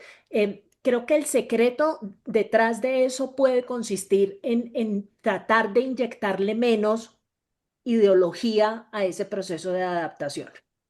Sí, porque el problema que hemos tenido durante las dos últimas administraciones, y eso es toda una discusión sobre política exterior sobre nuestra política exterior que no corresponde en este momento, pero después de tener a Uribe enfocando la política exterior en materia de seguridad y de la ofensiva militar contra las guerrillas, después de tener a Santos enfocando su política exterior en materia del proceso de paz, tuvimos dos administraciones que ante la ausencia de un hilo conductor para guiar esa política exterior, rellenaron ese hilo conductor de ideología y de alineamientos ideológicos a nivel internacional. Y la ideología para países del tamaño de Colombia nunca es un buen consejero en materia de política exterior. Entonces, creo que con esas formulitas tenemos que empezar a pensar como con un poco más de cuidado qué es lo que viene. Sobre las provocaciones de Trump, Gabriel, y creo que esto también tiene que ver con la segunda pregunta que hacías, Armando, sobre qué tanta atención le presta Trump a esto. Em, yo creo que no mucha. ¿Mm? Yo creo que no mucha. Creo que hay una simetría grande entre lo que hace Rubio y lo que hace Trump. Y creo que además Trump, por su propia personalidad, y él lo ha dicho públicamente en varias ocasiones, escoge como interlocutores en lo internacional a estos hombres fuertes que le producen tanta atracción, ¿sí? Con los que siente esos niveles de asociación. Putin, el norcoreano en la administración pasada, como que escoge unos interlocutores que él siente que tienen que estar a su altura en materia de ser hombres fuertes y hombres con poder. Eso no es Petro en el escenario internacional. Bueno, digamos, él quisiera hacerlo, pero por la condición que ocupa nuestro país en el escenario internacional, eso no es Petro. Y esa es la razón por la cual no lo vemos a Trump y a su gobierno reaccionando permanentemente ante las provocaciones en Twitter de Petro. Por eso no reaccionaron, digamos, como gobierno frente a la posición que adoptó Petro en lo de Israel o la que ha venido adoptando en otros escenarios y que no se alinea con las posiciones de Estados Unidos. Es simple y sencillamente porque no, o sea, yo creo que a la hora de pensar en interlocutores que quiere privilegiar en América Latina, Trump tiene en su cabeza a Claudia Sheinbaum y a Lula da Silva, no tiene a nadie más. Incluso Milei, digamos, aparece por los lados en la medida en que tiene una simpatía grande por lo de MAGA y demás, y hay grandes niveles de conexión ideológica, pero Trump no lo ve como igual. El nivel de conversación que él tiene tener está centrado en México y centrado en Brasil. El resto es tremendamente accesorio. Em, Sobre estas conexiones republicanos y derecha en Colombia, yo diría, antes de soltar nombres y demás, que yo creo que eso lo hemos visto todos por las noticias, cuáles son como los canales de comunicaciones que hay, diría que esa es una estrategia, eso se llama como diplomacia de double track o diplomacia paralela, que además la inauguró en el sistema internacional, en el caso de América Latina, la izquierda, ¿no? La izquierda por mucho tiempo encontró en estos vínculos transnacionales entre sus partidos, pues que eso era lo que era la Internacional Socialista finalmente, encontró una forma de apalancar su poder a nivel doméstico asociándose con sus partidos similares a nivel internacional. Digamos, esa forma de diplomacia paralela la inauguraron ellos en el caso de América Latina y lo que estamos viendo ahora es que las derechas, las nuevas derechas, digamos, no las viejas, las nuevas derechas están haciendo exactamente lo mismo. Por eso es que uno ve asesores de Milei en las campañas de la derecha en Colombia y ve asesores de Trump en la campaña de Milei en Argentina y ve foros de conversación y demás. Yo creo que esa práctica es una práctica normal, es una práctica legal, además, ¿no? O sea, porque si la izquierda lo pudo hacer todo ese tiempo, uno no vería ninguna razón por la cual la derecha no lo puede hacer. Pero creo que eso es distinto a los procesos de intervención del gobierno de Estados Unidos directamente en política interna en otros países. Creo que hay una diferencia importante analítica entre esa diplomacia de de double track y la intervención en asuntos domésticos, que es una cosa que es importante tener, digamos, ubicada, pero yo a eso no le veo grandes problemas. Y, y sobre lo de los aranceles, Carlos, Em, yo creo que eso es el resultado de no haber entrado en la lista de los problemas grandes en este momento, ¿sí? Lo de Brasil es un castigo por lo de Bolsonaro y es un castigo por lo de Bolsonaro que además es un mensaje que le están enviando a la opinión pública estadounidense, no a la opinión pública en Brasil, ¿sí? Lo que está diciendo Trump es, si lo mío no estuvo mal acá, lo de Bolsonaro no estuvo mal allá, ¿sí? Y crear esa asociación entre los dos intentos de desconocer un proceso electoral es lo que le permite legitimar un poco la decisión que tomó él depende a quién uno le pregunte, de liderar o de no hacer mucho frente a la toma del Capitolio en ese enero. Entonces, creo que ese fue el costo grande que pagó Brasil. Mientras nosotros no entremos directamente a esos puntos sensibles de la política doméstica estadounidense, yo creo que vamos a estar a salvo, ¿sí? El problema es que Petro está haciendo hasta lo imposible por estar ahí, pero por ahora no lo ha logrado, porque no hay asociaciones directas con esos temas de política doméstica que se constituyen como en el core de la pelea de Trump contra los demócratas. Entonces, creo que a eso y al hecho de que digamos, no le quieren dar ese impulso electoral, por eso pienso también lo de las certificaciones, que creo que Estados Unidos está siendo muy cauteloso también con los temas comerciales. A lo que sí no creo que obedezca esa decisión es al respetos por acuerdos anteriores, ¿sí? O sea, el Tratado de Libre Comercio, los acuerdos a los que hayamos llegado con Estados Unidos en materia comercial, los nuestros y los de todo el mundo, en general, los acuerdos de los que hizo parte Estados Unidos en el sistema internacional ya no son relevantes para entender el comportamiento de Trump en el mundo. Muchas gracias, muchas gracias. Muchas gracias, Sandra. Gustavo Moreno, adelante. Perdón, voy a prender la luz porque no estoy viendo mucho. Sí, señora. Demos una tregua, que prenda la luz. Ya. Fiat Lux. Gustavo. Muchas gracias por la magnífica presentación y por todas estas iluminantes respuestas y comentarios. ¿Usted percibe posibilidad de que el enfoque en política internacional de la administración actual de Estados Unidos cambie de manera que quepan acuerdos para mutuo beneficio y se recupere y se refuerce la orientación a la integración de Occidente? Bien, gracias, Gustavo. José Fernando Izaza, adelante.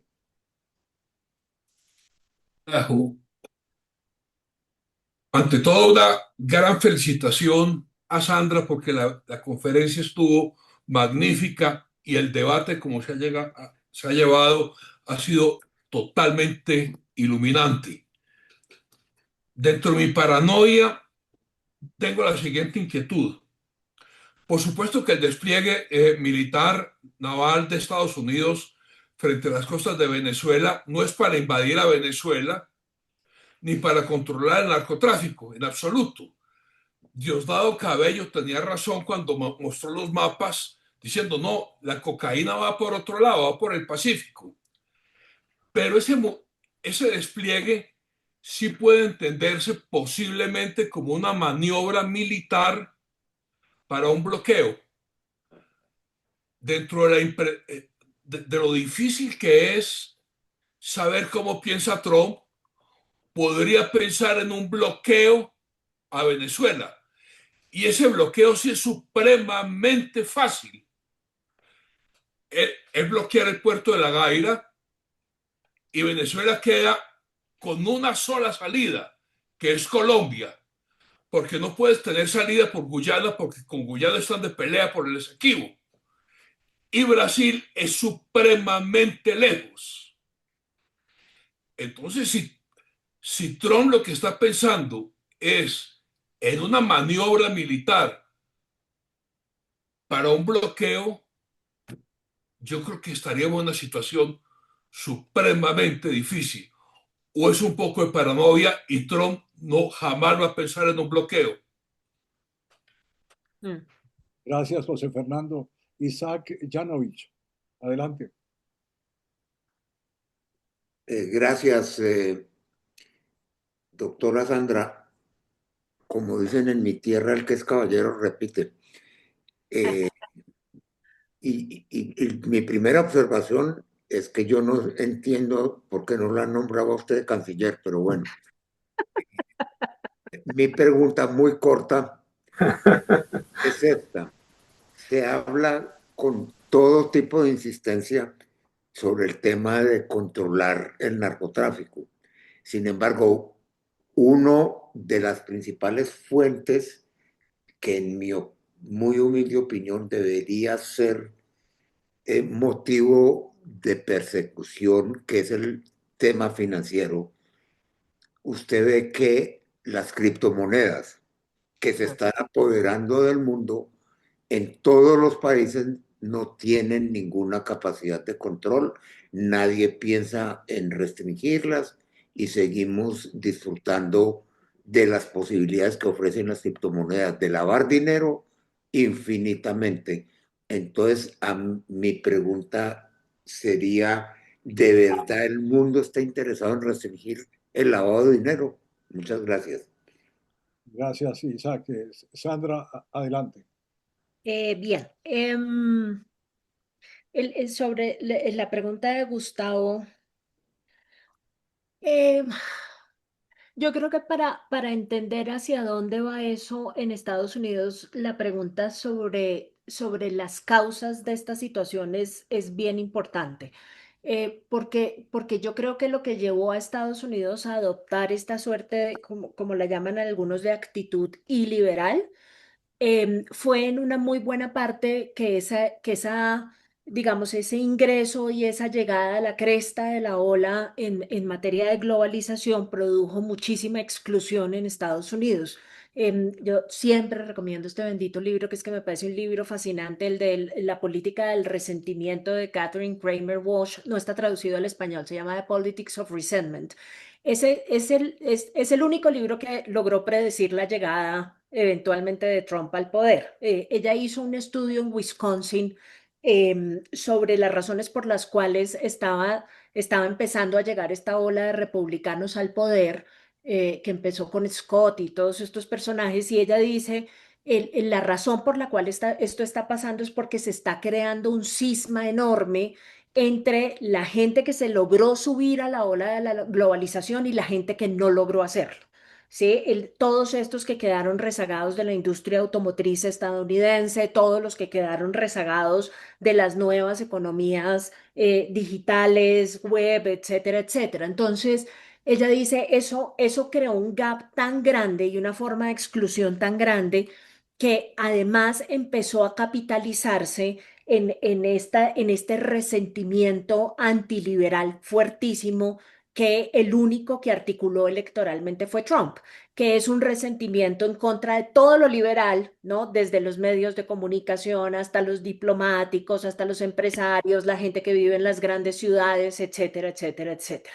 Eh, Esto lo estoy diciendo, solamente les recomiendo mucho el libro, la verdad que es un libro muy bueno, pero lo digo porque entender que ese es el origen de la actitud iliberal del trumpismo y de los MAGA puede ser un clue para empezar a identificar cuáles son las salidas. Y cuáles son las salidas no solamente al interior de Estados Unidos, sino si uno quiere rescatar de alguna forma lo bueno del orden liberal, y es resolver el problema de la exclusión. ¿Sí? En la exclusión en todas sus formas. No estoy hablando solamente de la exclusión económica, estoy hablando de todas las formas de exclusión. De las formas de exclusión en materia de ideas, de las formas de exclusión cultural. Esta gente, ella cuenta, porque todo este trabajo fue hecho con entrevistas, y ella muestra cómo, digamos, todas estas personas empezaron a articular un odio hacia el liberalismo por cuenta, en una muy buena parte, de la famosa arrogancia liberal, de la idea de que los liberales se sintieran más ilustrados, más informados, más racionales, menos emocionales, etcétera, etcétera. Entonces es casi como que se fue creando una identidad en abierta contraposición a la identidad liberal, y eso explica en una muy buena parte en dónde estamos hoy. Yo creo que un correlato de ese proceso está pasando en muchos lugares del mundo. Y creo que esto, digamos, es un lugar fácil al que llego, pero es un llamado a prestarle mucha atención al problema de la exclusión, porque esa relación entre exclusión y polarización política es una cosa que tenemos que seguir explorando si queremos encontrarle salidas a esto en algún momento. Em, Sobre el tema del bloqueo, José Fernando, en alguna parte entre ayer y hoy leí esa hipótesis, y la debatían inmediatamente diciendo una cosa que yo creo que tiene sentido, y es que eso es muy costoso para Estados Unidos mantenerlo en el largo plazo. Y teniendo en cuenta además que hay otro montón de frentes internacionales que parecen mucho más urgentes. Políticamente les resultaría muy difícil al gobierno de Estados Unidos sostener, digamos, un bloqueo naval frente a Venezuela por mucho tiempo y pagar los costos de lo que esto signifique, sabiendo además, como sabemos por experiencia histórica, que el bloqueo no va a producir ningún efecto en materia de cambio de régimen. Probablemente lo que haga, y ya lo sabemos por la experiencia de Cuba, es que termine de atornillar al régimen, que es en una muy buena parte el gran dilema del tema de las sanciones y del tema de los bloqueos, que en un esfuerzo por generar presión para que haya cambio de régimen, lo que terminan es produciendo el efecto totalmente contrario. Esa fue digamos, la forma en lo que leí, que creo que fue en The Hill, probablemente, explicaba cuál es la razón por la cual este movimiento es un movimiento que no se va a poder sostener mucho en el tiempo. Pero si eso fuera así, eso le adjudicaría un papel muy importante a Colombia, digamos. Ese es un escenario que no hay que perder de vista. Em, y sobre el punto de Isaac, yo no soy experta en esos temas, pero estoy en un proyecto que está financiando la Fundación Ford, y le acabamos de comisionar a un par de argentinos un paper sobre economías digitales y criminalidad organizada. Y el paper, se los puedo pasar si les interesa. Es una cosa absolutamente fascinante, porque lo que dice es justamente que plataformas, no es solamente los bitcoins y demás, sino principalmente las plataformas digitales dedicadas a ventas. Mercado Libre, por ejemplo, es el ejemplo por excelencia que utilizan en el texto. Ellos dicen la capacidad que tienen los estados de regular esas plataformas es muy limitada, y en esas plataformas está teniendo lugar mucho del menudeo en materia de tráfico de drogas en el Cono Sur, por ejemplo. Y entonces dicen, no solamente, dicen ellos en este paper, no solamente tenemos un problema de regulación de esas plataformas, sino que además se está generando un fenómeno absolutamente fascinante, y es que como no hay contacto personal, sino se hace todo a través de estas plataformas, estamos empezando a llegar a la conclusión de que el narcotráfico manejado a través de esas plataformas no produce violencia, que es una conclusión preliminar y no se sabe si lo que esté haciendo sea desplazar la violencia a otros lugares, pero en términos del intercambio entre consumidor y dealer, crea una distancia que está produciendo ese efecto. Es un paper fascinante, si quieren se los paso yo de eso, de criminalidad, no sé mucho, pero creo que se están haciendo estudios bien interesantes sobre esa materia, porque como siempre en este tema, las organizaciones criminales van años luz de los esfuerzos de los estados por tratar de controlar los medios que usan para el negocio. Muchas gracias. Ya vamos terminando. Hay una mano levantada. Entonces quiero rogarles a las personas que quieren intervenir que se manifiesten pronto, o si no vamos a concluir. Ante todo, Sandra, estamos muy agradecidos por tu energía, por la claridad, por el esfuerzo que me has dado. De verdad que muy interesante. Tenemos dos manos levantadas ahora, Imelda Martínez y después Rudy Holmes. Imelda, adelante. Magnífico, Sandra, muchísimas gracias. Realmente excelente. Yo tengo un comentario. Yo vivo parte del tiempo aquí en Estados Unidos y yo tengo la impresión de que a Trump, Colombia y Venezuela no le importan. No están en su mapa, no tienen mucho que ver con él. Pero a Marco Rubio sí, es como la misión de su vida, ¿no? Acabar con el comunismo en Cuba y en América Latina. Entonces Trump lo deja hacer. Él es el que está haciéndolo todo. ¿Qué opinas?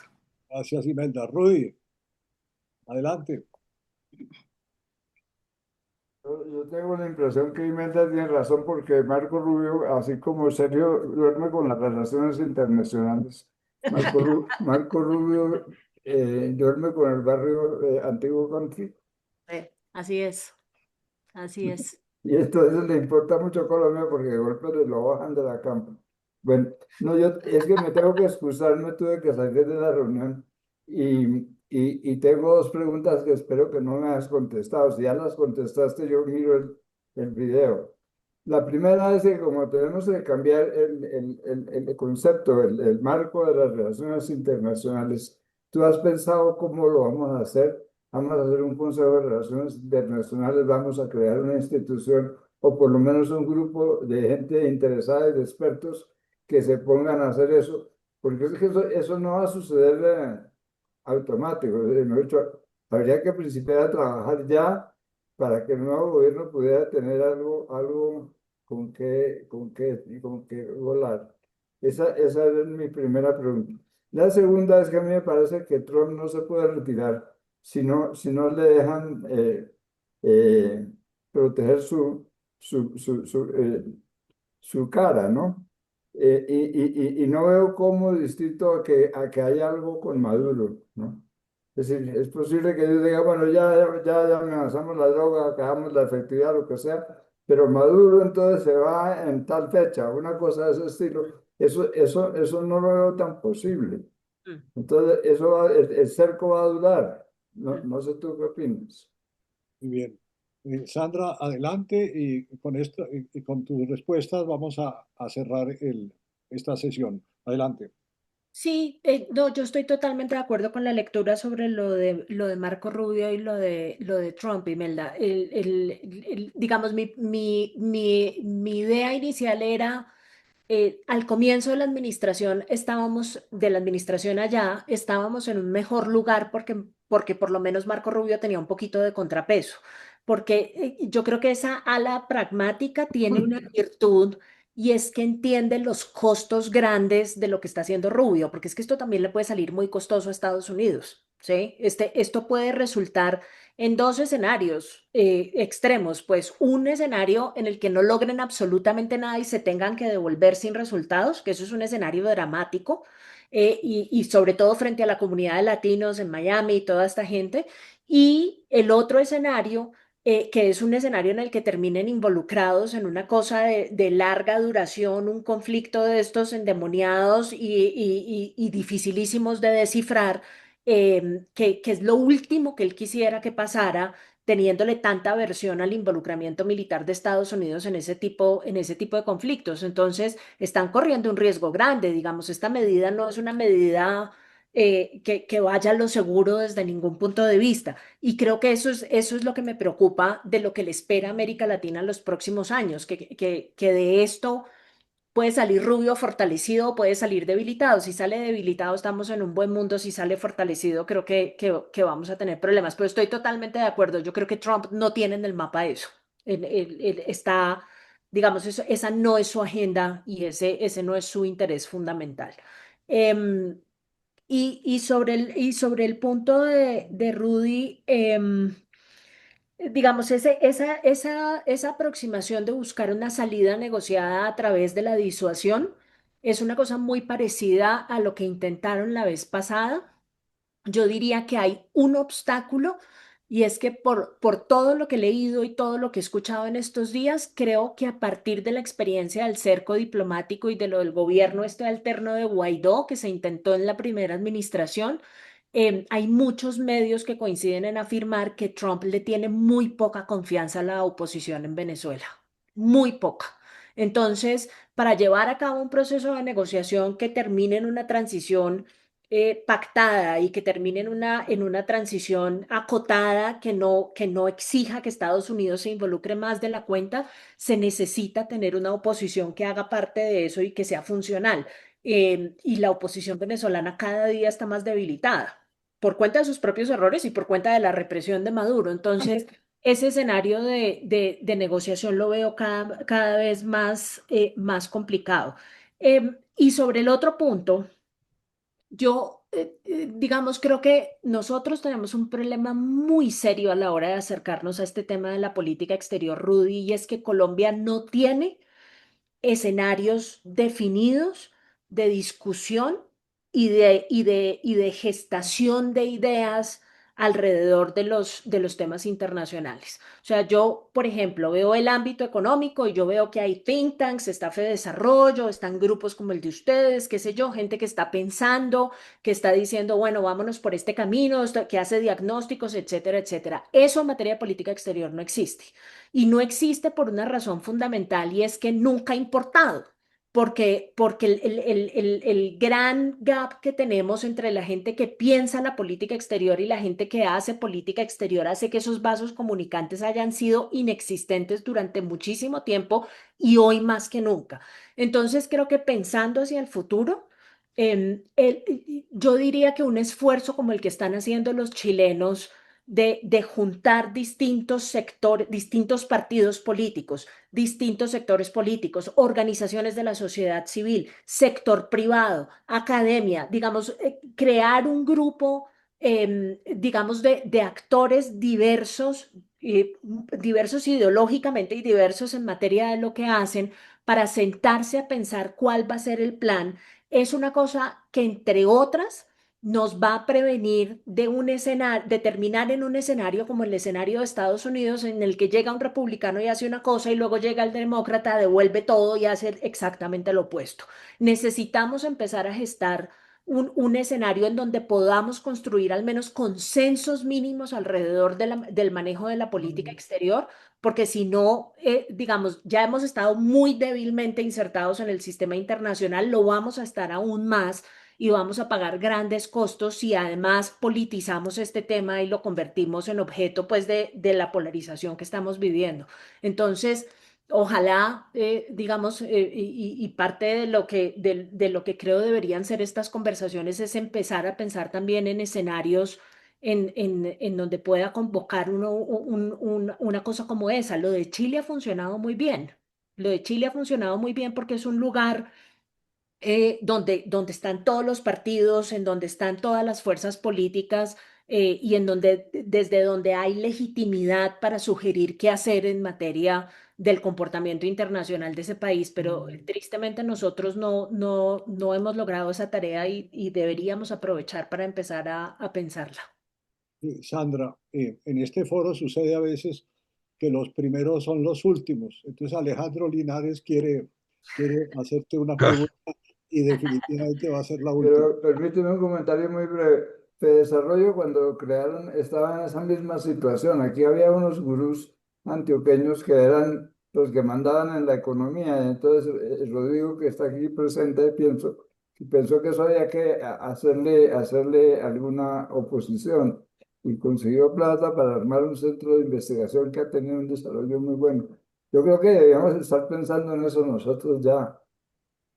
Sí, y hay un antecedente bien interesante que fue este que puso a andar el presidente Uribe y Jaime Bermúdez desde la Cancillería, que fue esta misión de política exterior. Yo creo que ese es probablemente el único ejercicio que se ha hecho en esa materia. Éramos 7 personas, Hernando José era uno de ellos, académicos, políticos, practitioners de diferentes tendencias ideológicas, y ahí lo que se construyó fue un mapa para lo que debería ser la política exterior de Colombia en los siguientes 10 o 20 años. Ya no me acuerdo cuándo fue eso. Entonces, una cosa en ese formato o en un formato parecido, yo creo que además en época electoral sería muy importante, porque debo confesar que lo que le he oído a los candidatos en materia de política exterior es muy débil todavía. Es muy pobre, es dominado por la escuela antigua, Eh, el así es, ancien regime.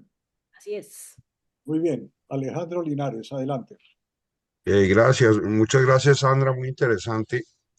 Yo tenía una pregunta de geopolítica derivada de la reunión entre Trump y Putin en Alaska.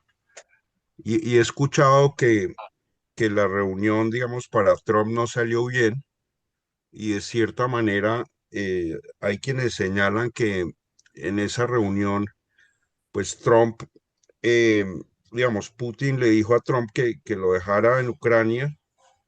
De cierta manera, los chinos frente al desplazamiento militar en Venezuela han estado muy callados pensando en Taiwán. Y de pronto Trump lo que está haciendo es desplegando su fuerza en lo que le queda del patio trasero, como mostrando yo ahora mando en América Latina de verdad. Quería oír su comentario sobre ese tema. Pues, Alejandro, yo no sé. Yo no creo que a Trump le interese tanto América Latina. La verdad sea dicha. Yo creo que, digamos, él sí tiene, estás hablando de las contradicciones que mencionaba Michael Shifter. Hay una contradicción enorme entre ese espíritu imperial, que además tiene una dimensión territorial. O sea, Trump se quiere quedar con Groenlandia, quiere anexarse Canadá, quiere el canal de Panamá, en fin, ¿no? Ahí hay como un impulso muy, muy visceral, pues, por la apropiación y por la expansión, que es muy propio de los imperios, pero simultáneamente le tiene una aversión enorme a la utilización de la fuerza. ¿Sí? Y la aversión no es una aversión natural, es una aversión estratégica que, digamos, responde a incentivos de carácter electoral interno. Él sabe que a los estadounidenses y particularmente a los estadounidenses republicanos no les gusta, digamos, ese ejercicio de sobreexpansión militar. Entonces, en todo ese mar de contradicciones, yo creo que se mueve tratando de satisfacer múltiples audiencias. Quiere ser mano dura, quiere que Make America Great Again, y quiere tener como este halo de imperio y de país muy respetado y muy poderoso en el escenario internacional, pero simultáneamente la forma que encuentra para traducir ese poder frente a su constituency interno, por ejemplo, es ser un buen mediador. ¿Sí? La idea que tenía, por ejemplo, con esto del conflicto entre Rusia y Ucrania es ser el artífice de la finalización del conflicto, ¿no? Entonces él se ufana, dice, yo terminé con el conflicto entre India y Pakistán, terminé con este otro, terminé, que es parte que también como de su espíritu de empresario, negociador, súper hábil, que también quiere vender. Entonces, en medio de todos esos hilos que jalan como en direcciones distintas, yo siento que lo de América Latina todavía no le vende tanto, porque además es un caso relativamente fácil. O sea, te metes a Venezuela, te metes a Panamá, es como eso de andarle pegando a los pequeños, es una cosa como que tiene muy poco mérito para una potencia. Entonces, no estoy segura de que ese sea el incentivo. Pero sí creo que detrás de esto, y Michael lo señalaba, sí hay un interés por presentarse como poderoso, ¿no? Y el acto, lo que está haciendo es un acto de intimidación. Y el solo hecho de que eso se presente como un acto de intimidación ya le otorga un halo de poder que a él le gusta y que le satisface. Pero creo que ir más allá ya es correr un riesgo demasiado grande. Muy bien. Pues con esto vamos a cerrar esta sesión. Sandra, mil gracias, interesantísimo. Yo creo que hemos aprendido muchísimo, nos dejas pensando yo quiero invitar a todas las personas Creo que Rudy, perdona, levantó otra vez la mano. No. Ah, perdón. Y quiero invitar a las personas que te despidamos con un gran aplauso, que te lo mereces, y espero que vuelvas a este foro. Muchas gracias. Gracias, Sandra. A ustedes aplausos. Muchísimas gracias. Muy bien, muchas gracias, Sandra. Gracias, Sandra. Gracias. Muy bueno. Gracias. Buen fin de semana a todos. Un abrazo a Cuídense. todos. Gracias. Luego.